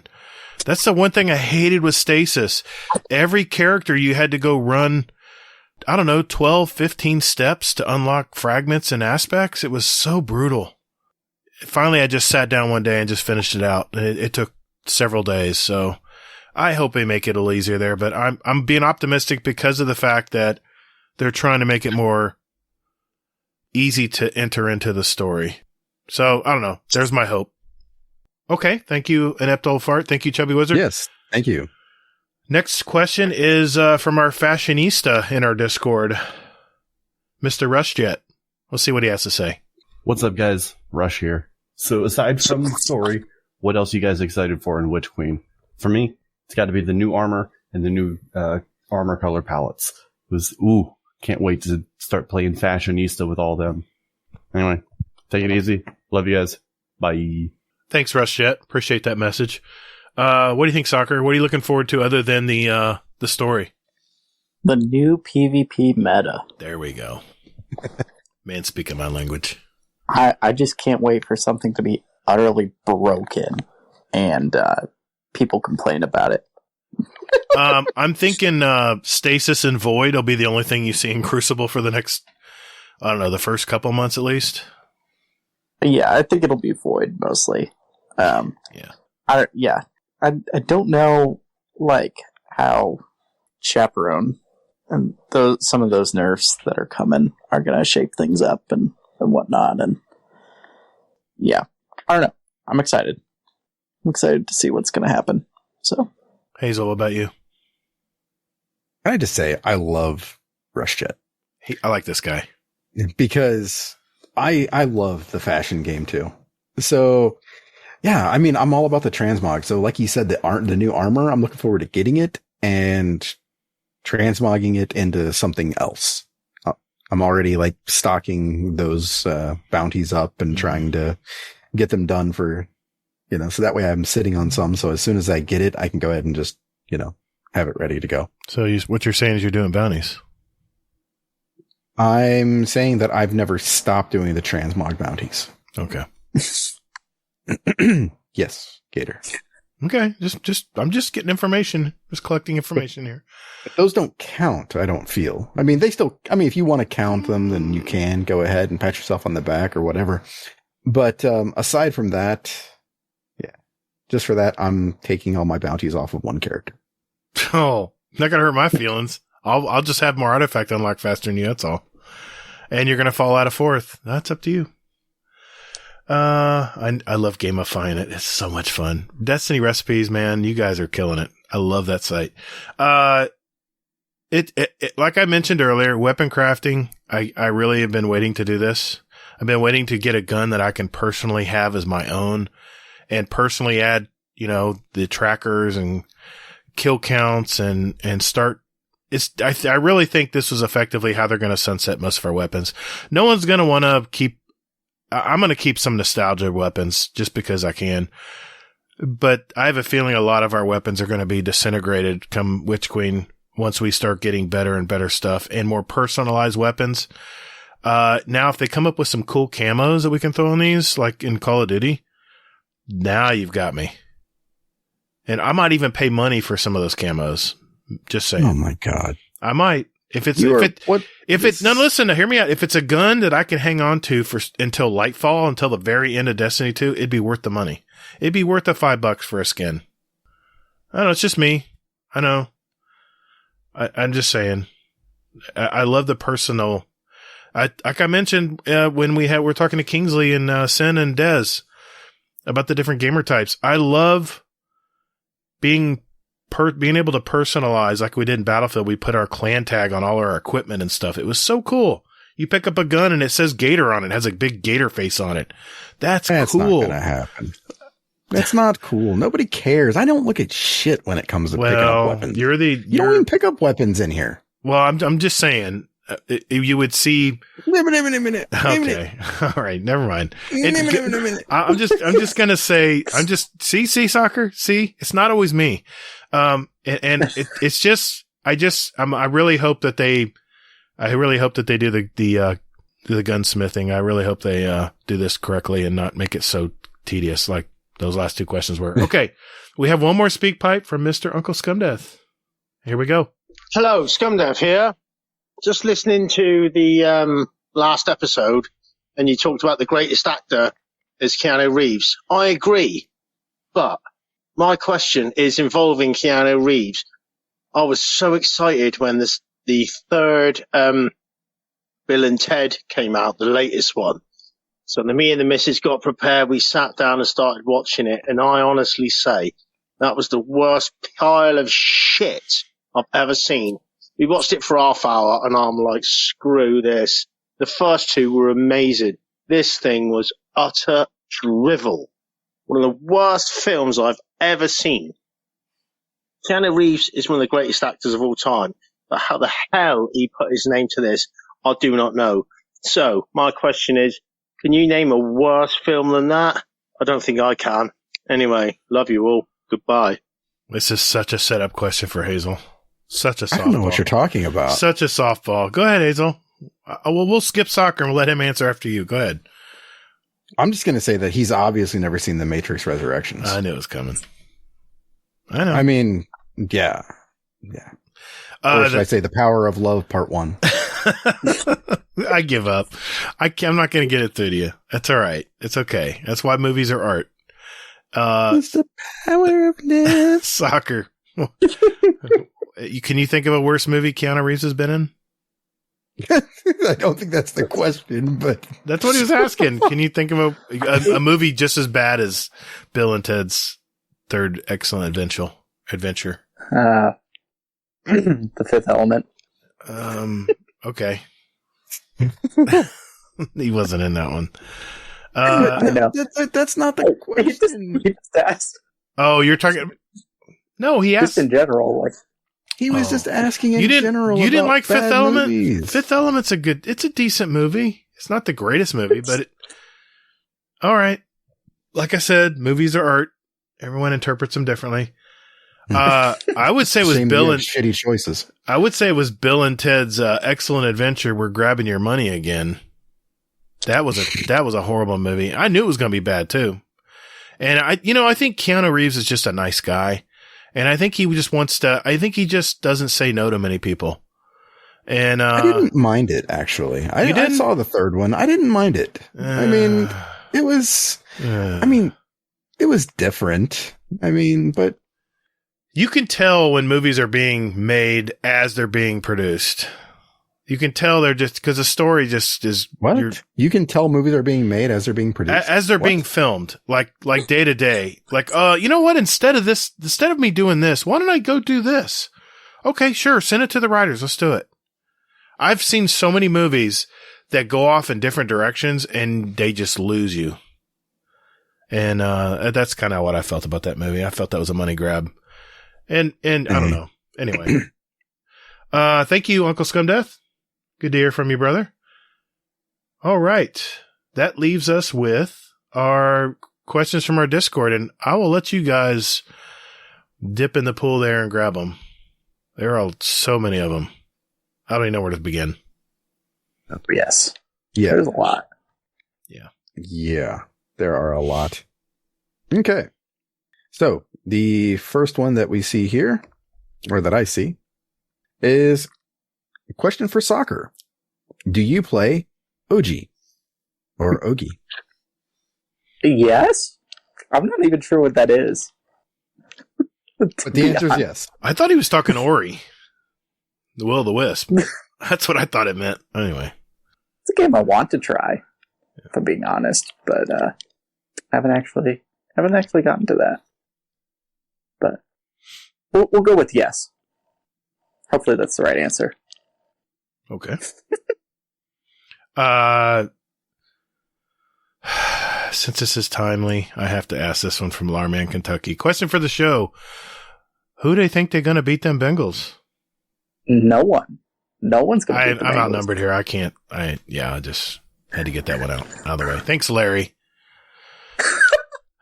He's from Kentucky. He's right across the river. I know. He's just rubbing it in. My Bucks didn't make it He's there. not. No. I mean, they lost. So, they even lost. I mean, you didn't just lose. You lost your quarterback too. It's rebuilding. And years. Gronk, right? Yeah, he'll be gone. It's going to be, it's not going to be good next year. It's glorious. We got a good defense still. Yeah. Okay, Hazel, let's grab another one. We got a bunch for soccer. Yep. Question for the guest. When did Apple endorse you? Do you come in a XL version with a better processor? And that's from Sharp as well. Oh, Sharp. You've got all the thoughtful questions for me today. I love it. No, I do not. I wish I did, though. I come in a petite version. I'm a very short man, so I wish I could come in an XL version, though. I'm sorry to disappoint. But I think this is from Davis. It's who else loves Burning Wing? Question for the show. Soccer, can I get a carry to the lighthouse?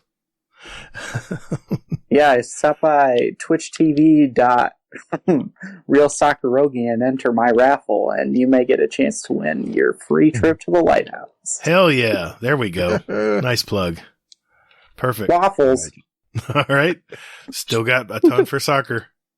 Yep. Question for the soccer. Soccer, do you play soccer? From Dexican. Yes. Well, I did. And then I went to college and I stopped because my body could not physically take it anymore. What I was running and stuff. So I had to slow down. But it's okay. I still play from time to time. Like I'll play pickup. But I'm nowhere near as good as I did play in high school. Okay. I miss the days. I miss the days when I could just run down the field for 90 minutes without a problem. Yeah, it's like me in baseball. I miss swinging the bat. So much fun. Yeah. I got one from RNG Gatr, and then I got a follow-up. Question for the show. Soccer, are you in trouble? Do you need help? Were you forced on the show against your will? Be honest. Don't let Gatr intimidate you. I'm a puppy dog. What are you talking about, RNG Gatr?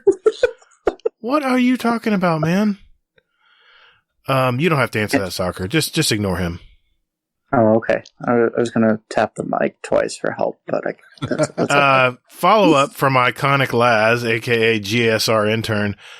Follow-up, if you do need help, will you need legal assistance? If I do, I will reach out and I will employ you as my attorney. All right, Hazel. Question for the soccer, or the S, and then Ocker in parentheses. Nice pun. Firstly, you are one of the nicest and most patient people I know. My question is, what in-game achievement are you the proudest of? Kissy face, Mr. Monkey. Oh, thanks, Mr. Monkey. It's very sweet of you. In-game achievement would have to be solo grasp. That's something that's, documented and, I could say. Yeah. Personally, it would be going solo flawless by myself in trials. So, unfortunately, there's not a triumph for in-game achievement for that. That's just kind of a personal thing. So, yeah. It's pretty good. So many questions. Okay, I'll go with this one. Will Breakers Wielder. Question for the show. How many kills did you have to get in Crucible last night, Soccer, to get on the show? He's, of course, laughing. All I know is we played a pickup game of 6 a few days ago, and we were both killing. Yeah. We were both rolling, and I thought I was killing fast, and you nearly doubled my kills, and we mercied the team, and I was like, How on earth did you get 34 kills in that short amount of time, dude? I don't know how you do it.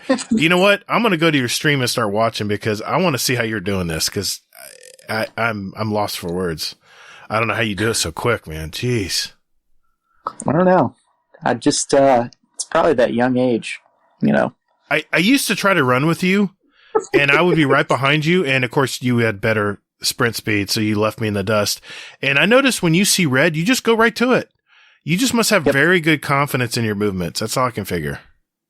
Yeah, a lot of it's confidence. Because if you're not, like, in trials all the time, especially when I'm sniping, I can tell when someone's not confident. Like, if it's taking them a while to line up their shot, if they're trying to double body or, you know, wait longer, I'm like, no, they're not confident. And if I beat them on a one-on-one, then I'm like, I hold a lot of power in that too. Because I'm like, okay, I'm confident. I can out-snipe him. I can beat him. He can't beat me. And it has, you're playing a mental game, whether you realize it or not. So. Yeah, that's good perspective. I like you just got to go into it with some confidence. Very nice. Just say, yep, I'm the better player. And I'm able to, yeah. Well, you're young. You're younger. You don't have that fear factor yet. As you get older, you're like, 2v1. I think I can do it, but I better fall back just in case and see if a buddy can help me out here. That's why you get so many kills, dude. Wow, that's amazing. Yeah. Gosh, still questions for soccer, Hazel. Oh yeah, yeah. He's royalty, man. I see that. One popular guy. Okay, so. Question from Nolsey. Question for soccer, or for the show. Soccer, does Mary Poppins know you stole her bag and have been using it as a backpack to smuggle bad players to Mercury? Jeez, Mary Poppins. No, I took Santa's backpack. It's nice and warm in there, you know, and it always seems to have whatever you need for the occasion. So, but no, they're all good people. They're not bad. So. When you do trial runs, we were taking like you said, you do a raffle. Do you have someone to assist you, or do you do double runs? Do you double Sherpa, or do you have someone who helps you usually? Or no, I don't even raffle, dude. Oh, you don't? I thought you were serious. I know you stream. I stream when I can. Okay. Okay. No, I don't raffle. I totally went over my head. All right. That's very typical. Okay. There are people used to it. But honestly, though, that is a testament to your ability because you are really good. And I mean, if you did stream more, I have a feeling you'd have a lot of people watching. I think you would. Yeah, it depends. I just don't have a consistent schedule, which makes it hard to stream. And that's kind of what you need. Yeah, you're getting busy. You have a fiance and you got a new job coming up. It's kind of hard to start a service stream when you got all that going on too. It's hard to lock all that down. I get that. Yep. I got another one from Sharp. Question for at Better Than Davis in every way. Is SoccerRogi a type of pasta from your hometown? Speaking of which, what's your favorite pasta? Pizza counts too.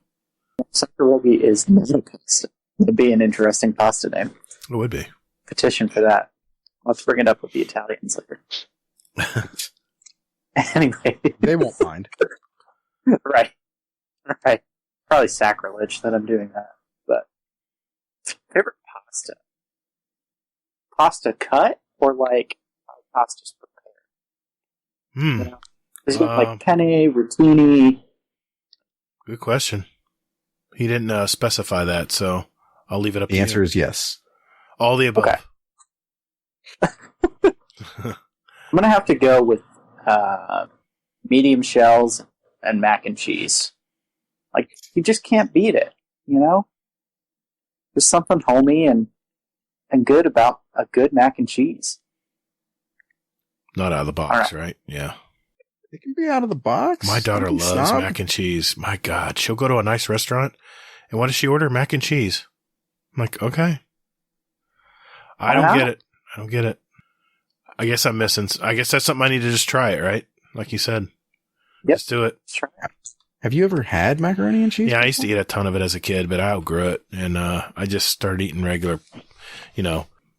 pasta dishes. My favorite is I like raviolis, and Ravioli's good. I love lobster ravioli. I have that at my favorite place locally here, and it's always really good. Nice little cream sauce, little light cream sauce. Yeah. Okay. Do we have any more for soccer, Hazel? Looking. Oh, hell yeah, we do. We couldn't even pin them all. That's how many there were. We ran out of pins. Our pins our container was empty. Yeah. Yep. So, here we are. Okay. So, question from Gator's favorite wooden spoon. Ban Davis, yes or yes? Okay, so I saw this question when he first asked it, and due to political tensions recently, I'm going to have to use my Fifth Amendment right to not speak on this matter for now. So, but yes, Ban Davis. So, who else loves Burning Wing, aka Ban Davis? His question is, what the fuck, soccer? I don't know. I'm gonna just say I was framed and move on from there. Wow. Okay. Okay. All right. So do you change your answer to yes to Ban Davis? Yeah. Yes. Okay, we'll get on it. Ban Davis. Always. Question for the show from Who Else Loves Burning Wing. How much bath salts were smoked when you thought it was okay to give Burning Wing mod control? I don't know what I was thinking. I think it was Hazel's decision on this one, not mine. I think I got vetoed on this one. Why would I do such a thing? I don't know. I think you like to give me grief. And you're using Burning Wing as a weapon against me. He definitely takes years off my life. That is for sure. Definitely does. I can show you the gray hair. I can show you the gray hairs that have popped up since he's been a mod. So, all right. What else, Hazel? What else we got here? Question for the show. Has soccer's back healed from the carry on Monday's scrims? Who asked that one? Oh, that I'm Nips? sorry. That Yeah, would be that was Mr. Nips. Admiral Nips. Yes. Oh, man. Nips, you and Zenitram carried me. I was playing poor that night. Y'all carried me. It was a great time. We all had our ups and downs. But my back is just fine thanks to you guys. So Yeah, was a good time. Zenitram was giving me problems. Yeah, dude. Yeah. He had a Those nice explosive knives. That's what it was, man. Oh. And no, was he the one putting the trip mines everywhere? Yes, that was Oh him. my god, we were talking about that in our stream. Like, what is up with all these trip mines? I shot one and it fell to the ground and was still active. I'm like, what the hell? It glitched. It didn't blow up. It fell to the ground. We couldn't even walk. Oh my god. Good game. Good game. Here's Pop. All right. I'll keep rolling here. We're doing good on question time here. I think that might be That's the last the one? last one. Hades has one that says, question for the show. What are you most excited about 3.0? I'm assuming Void 3.0. And what is Twitter going to blow up crying about fastest? That's a good question. I mean, I think we already answered, what we're excited most about. Yeah. What's your idea on what's going to burn down Twitter?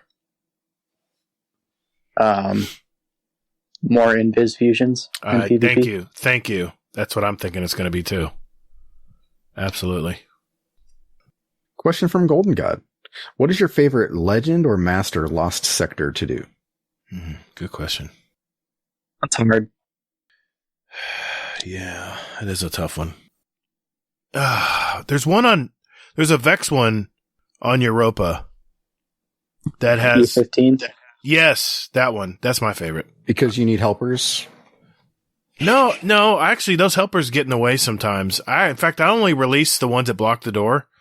The problem is they let the other ones out. No, they don't. Somehow the other ones got out and I didn't shoot them. Oh, yeah. Yeah, mysterious. I like that one though. It's different. It's different from the rest.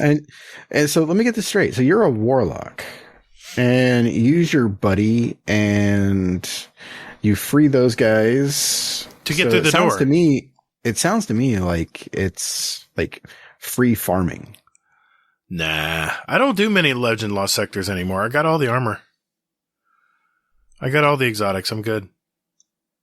Mm-hmm. Plus, there's more weekly bounties I got to get done. Dear God. Just saying. What about you, Make the bad Soccer? man stop. What's your favorite legendary lost sector, Soccer? I think mine is K1 Communion. Oh, yeah, the moon And ones that's an unpopular opinion. Yeah, but the moon ones are so big. You got so much room. Why do you hate your life so much? I don't know.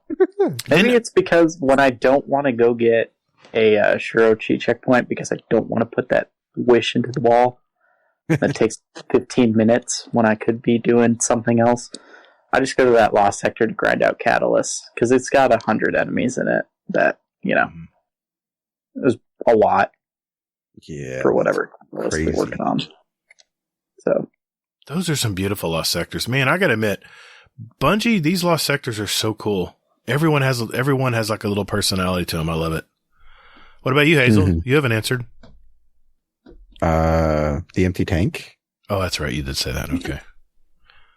Or should I say perdition? Is that what it is? I don't know. Do you know what the empty tank is? I'm trying to remember. Is that on EDZ? For the love of things. Empty tank. I can't envision this. No, I don't know which one you're talking about. There's only certain lost sectors I repeatedly go through, so I'm speechless. It's probably right in front of my nose. But I don't know. I can't think of it. It's the one on the Tangled Shore where you've got the underground fighting ring. And... Oh yeah, okay. I got you. Yeah. The music machine. Yes, that one. Okay. I love that. That's what you remember most. That's what I remember because I love pushing the buttons. All right. I hate my life. Okay. We have one more question here, and it is from Mr. Mile High Magi, Johnny. It's a question for the show. As I've played Destiny over the last couple of years, I've just played the game without delving into lore much at all. But a question came to mind while listening to one of the Tribe podcasts this week. Who or what is the Traveler? From just off the top of my head and what I've gleaned, the Traveler seems like a deity, but I'm sure it's more complicated than that. Thanks, gang. Love the show. And, I read this question and I was like, man, how do we even answer this question? And you know what I did? I got back up. I contacted my buddy Taylor B over at the Spinfoil Theory podcast. And this is what he had to say. Hey guys, this is Taylor B from the Spinfoil Theory podcast, and I'm going to try my best to answer this question as to what is the Traveler. So things we know about the Traveler. We know that it seems to be mechanical. Fenchurch Everest, famously Tessa's uncle, has traveled inside the then damaged Traveler, and he noted that it smelled kind of vanilla. We don't know exactly how far he went in, but what we do know through that description and through some descriptions of ghosts who were arguably kind of theorizing from before they were created, but it seems to be almost like a TARDIS sort of situation where the inside's bigger than the outside. And there's trillions of like sentient energies just sort of coalescing in there, collaborating together to do what the Traveler does. We know from the end of the Red War, firsthand, and from some secondhand information in the lore, that the Traveler speaks in one voice, also worth noting. So, as to what the Traveler is, a lot of people go back to the Gardener and the Winnower lore entry, and there's a couple camps as to what they take away from that lore entry. There's some people who would say the Traveler is the Gardener. It is the player. It is this deity-like being that is competing against the Winnower in, from our perspective, I guess, better way to say, the Winnower or the darkness, like the capital D darkness, that person who speaks to us in the visage of our Guardian back in game. So is the Traveler a deity? Is the Traveler a god? The Elixni certainly thought so. They referred to it as the God Machine, but even they, before it was damaged, this is also worth noting, recognized that it was mechanical, that it was something that had to be created by someone, right? So while I would say for our purposes, from our perspective as Guardians, as people, is this thing godlike? Yeah. It doesn't operate within the boundaries of causality, the rules that our universe are ruled by. It operates under a different set of rules. That's how it's able to do the amazing things that it does. Create ghosts, empower guardians with the light, terraform Venus. It does these things that shouldn't be allowed based on the general rules that we could observe from our experience in this universe. Is the Traveler the Gardener? Personally, I think the Traveler might be a piece on that board that the Gardener and the Winnower are playing, but the jury's still out on that. But this is something that it's good that you're asking this question, because it's something we're not 100% sure of and is going to become very important as we go forward, especially to Beyond Light. Once this culmination of events between Light and Dark are finished in Destiny's plotted plan, I'm sure what the Gardener, what the Traveler, what the Winnower, what the Darkness, what the Pyramid ships are, at least to some degree, will be revealed. I wish I could tell you with confidence in some form of definitive nature what exactly a Traveler is, but honestly, the Elixni Fallen version of things, this God Machine, isn't really far off based on how things have turned out. I'm sorry I don't have a more complete answer for you at this time, but really, if you're already looking at it as a sort of deity from mortal perspectives, you're probably not far off. And we're going to find out here in the coming expansions. So thanks again. This is Taylor B. Enjoy the rest of the show, everyone. There's no way I could explain what the Traveler is, so thank you, Taylor B. And Lady Lucida is also his co-host on the Spinful Theory podcast. It's a pretty cool podcast. They actually have a theory. They both give their opinions for or against the theory, and at the end of the show, they grade their theory and go from there. It's pretty cool. I like that. And I think Lady Lucida was just a guest on the Last Word podcast. So congrats on that. Yeah, she was. That was pretty cool. Thank you, Taylor B. Appreciate you spending the time to send that to me, man. And with that, Mr. Fudd, what do you got for us? Guardian Downcast. Guardian Downcast. Yeah, Guardian Downcast. This is an intro. Guardian Downcast. Guardian. Not copyright. Guardian Downcast. Alrighty, thank you for Mr. Fudd. Appreciate that intro every week. 56 degrees. Moon's shining on you, buddy. This is the final segment of our show. This is where we like to pick our songs. And my moon is shining on me. It is, huh? It's shining right now? Is it nice and shiny? This is the last segment of our show, guys. This is where we like to pick our songs for our award-winning Guardian Downcast show playlist. Just a little sample of what the two of us and Soccer here like to listen to. And we invite you to listen to it as well. Just search for Guardian Downcast show playlist on Spotify. We have the link also in our show notes for iTunes. All up. Like I said, I have the links in our show notes. If you want to follow along, see what we add. We now have 914 songs representing all of us and all of our past guests. A musical history of our show since July of 2019 when we first started this show. I'm going to start with you, Soccer. I know you are always putting some cool music in our Discord. So what do you got for us tonight? Tonight? Yeah, I got one song by A Day to Remember. So a little bit of metalcore. It's called Right Back at It Again. I'd listened to this album once, but it was only really quick. And so this song had come up today, just in my car, on a mix while I was out door dashing and stuff. Nice. And I just ended up like replaying it like 3-4 times. So I was like, I just want to share it. I just think it's a fun song, and it's pretty catchy too. So Well, give it a listen. Yeah. That's what this segment's for. It's for sharing great music. So, yeah. Yeah. Awesome. Yeah. And then my other one, it's by a band called Stand Atlantic. They're kind of a new age pop punk band. So that's kind of the genre I quite enjoy listening to. So when this song came on, it's called Hate Me Sometimes. Just got me back into some of those roots of what really like gripped me with music in the first place was that pop punk era and some of those bands. So just brought up a lot of good memories. And like I said, it's a fun song. And so should definitely check it out. All right, cool. Yeah. We will. That looked interesting. Awesome. I'll have to look into that one. You want me to go first? You want to finish up, Hazel? I'll give you the option tonight. It's okay. I don't want to mess with a good thing. All right, go ahead. What do you got, Hazel?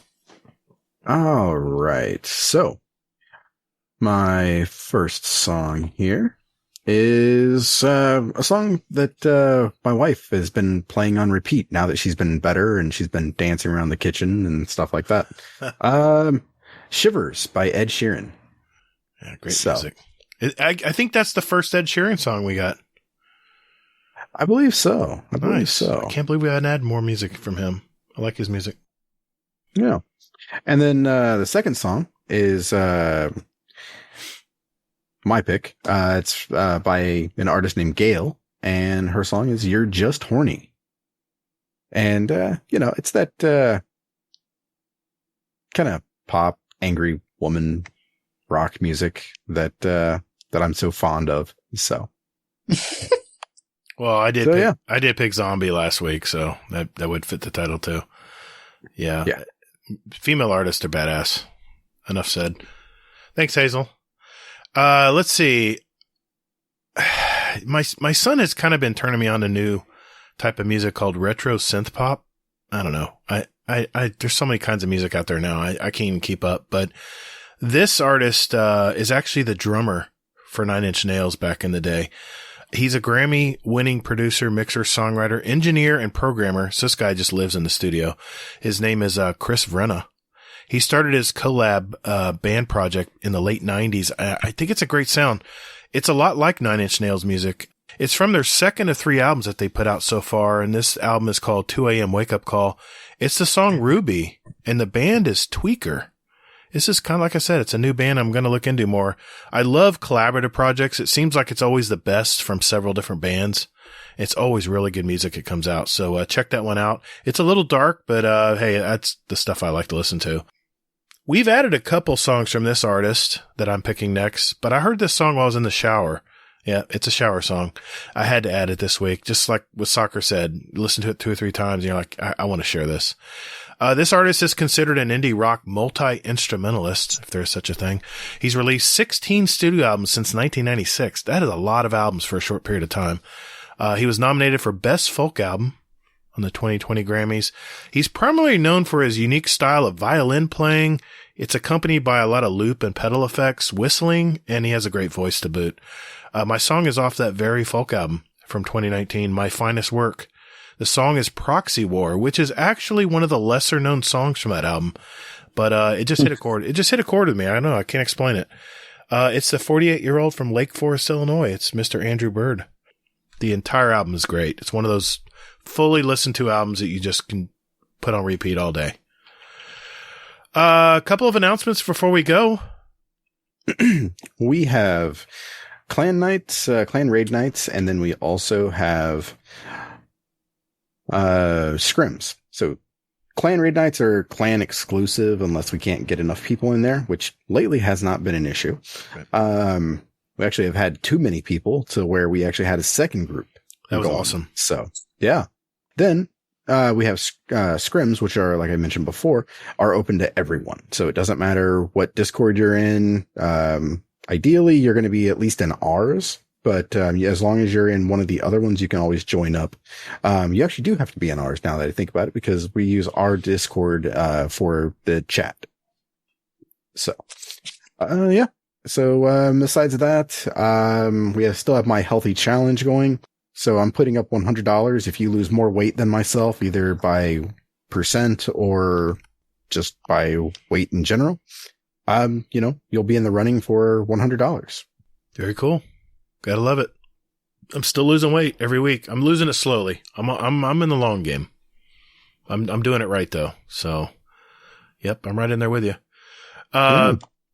Just a reminder, we still have 1 week left until the last part of the season. And Hazel and I have our wager. Someone's going to die, and he has picked Marasov, and I have picked Osiris. And I got to admit, it's not looking good for Hazel. I don't know. I've just seen a few cutscenes from I don't know if it's the before or new season. I don't know. It's hard to say the context, but I don't know. We got another week to see.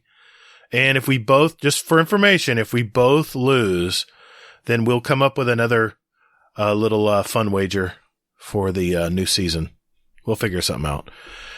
Let's see. And if we do lose that bet, by the way, for 4 weeks, someone I guess the community will vote, or every day change our nickname in our Discord.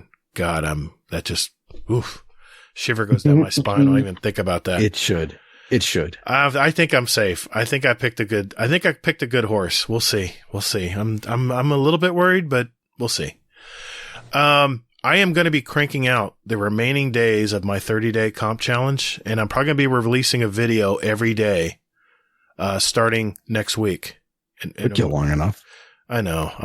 Like Soccer said, it's comp, man. Comp needs work. It has its problems. I think I'm at Mythic 2 because I haven't played in a couple weeks, and it's knocked me down out of Mythic 3. So I got a little bit of work ahead of me. We'll see how it turns out. So stay tuned to that if you guys like to follow that.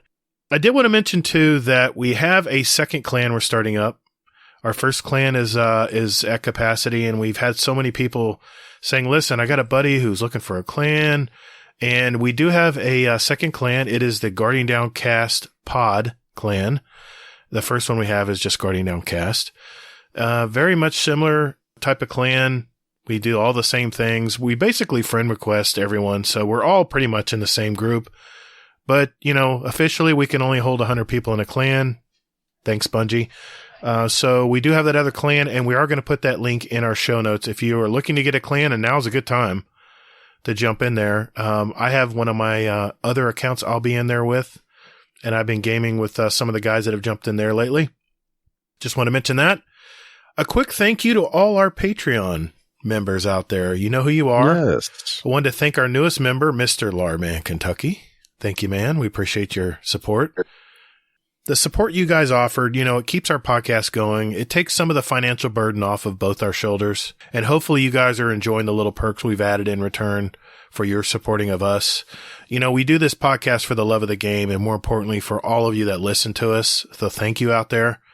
If you are interested in supporting us, just check us out. It's patreon.com/support Guardian Downcast. And you can join our patrons for less than a Twitch subscription or YouTube subscription. So thank you if you are interested. We are offering a special founder decal for our founding members designed by our very own Snail Entrails. It's going to be available until Witch Queen arrives, and I'll continue to produce bonus content. So keep an eye on that in our Patreon page. So thank you. We really appreciate it, guys. I can't think of anything else to say here, Hazel. I think that's a wrap, man. We have 133 other episodes with interviews from gamers all over our community, so take a look at those, especially if you're just finding out about us. We usually put who our guest feature is in our title, so you can skim through those on our website, guardiandowncast.com. And if you see someone you want to know more about, jump into that episode and find out more about them, like we just did with Soccerrogi. With Soccerrogi tonight.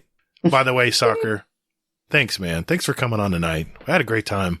We had a little audio issues at the beginning, but we ironed it all out. So thank you for being patient and going through that TWAB as well, by the way. Yeah. Nah, dude, it was fun. I enjoyed just getting to talk and chat about something that, we all love to do. So it's a good time. It's a good time for all. Absolutely. Yeah, I'm glad. You want to mention how people can find you out there? You said you're on. You said you're on Twitch, I think, too, right? Yeah, for your raffles. Which I'm in, by the way. All the raffles I do. Yeah, you can find me at Twitch TV /RealSoccerrogi. You can also find my PlayStation gamer tag, which is iSoccerrogi. And obviously you can find me in Guardian Downcast Discord as well. Just you can direct message me or ping me in whatever channel, and love to talk with you, and if we can play together and it works out, love to just hang out and hear your story and whatnot. So yeah, you're very humble. It's he helps out a ton of people, and especially people are trying to finish up their things now before Witch Queen comes. He's been jumping in there full force helping us out, so we appreciate that too, Soccer. Yes. Thanks, yes, man. we do. Yeah. Thank you, Hazel. How can people find you, sir? I'm Hazel NT, anywhere and everywhere. And on Twitch, occasionally, I'm the Hazel NT. Very nice. You can find me on Twitter. It's at Todd the Gatr. Remember, that's Gatr. You can also find me on Steam and PS5 as Gatr, Gatr, all caps, and don't forget the underscores. I'm also on YouTube as Gatr as well, or Gatr, Gatr - Guardian Downcast, where we actually post our episodes each week. So if you want to listen to them while doing some office work or something on via YouTube, you can do that as well. Like I said, GuardianDowncast.com for all the info and all the links. Just remember one thing, guys, as we're getting ready for Witch Queen here. Take breaks, make sure you hydrate, and get outside and touch grass every so often, or snow. Just make sure you get outside and take some breaks. Get away from that monitor for at least a few minutes at a time. Continue to be safe, everybody, and more importantly, take care of one another. The weight of the world was on your shoulders, and still you triumphed. Marvelous. Thank you all so very much for listening. And later, Guardian. Get toddled. peace.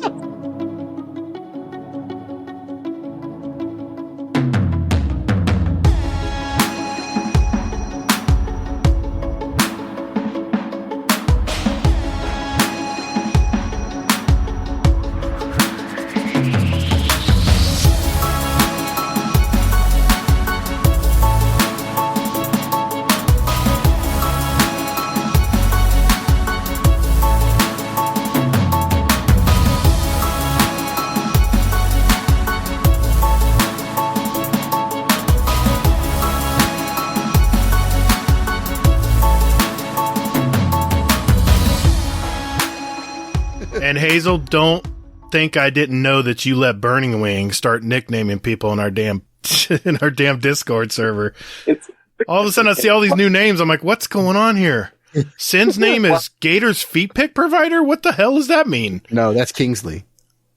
No. Oh yeah, that's right. It is. I can't even tell. Oh, and then Kingsley is only Sin's feet pick something. Provider, yeah. Jesus Christ. Yeah. It's okay.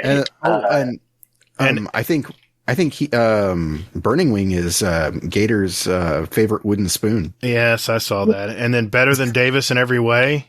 Soccer, Yeah, you sure you're okay with that name, buddy? You know, you can change hilarious. it. You don't have to I leave know it. I can, Okay. but but why would I change it? Okay. It's great. I was just making sure. I was like, how the hell? I looked at the mod permissions. I'm like, who the hell turned this switch on? I said, Hazel, what the hell, man? Oh. Yeah. Well, I mean, it started off innocently because I started looking at the RNG. Oh. Yeah, RNG was like, hey, I want to like change somebody's name. Can I get that back? And I was like, sure. And then like I guess like he told of course Burning he did. Wing Of course he did. Yeah. So. All of a sudden I'm looking at the show logs, and I'm like, Burning Wing updated this person and this person and this person. I'm like, what the fuck?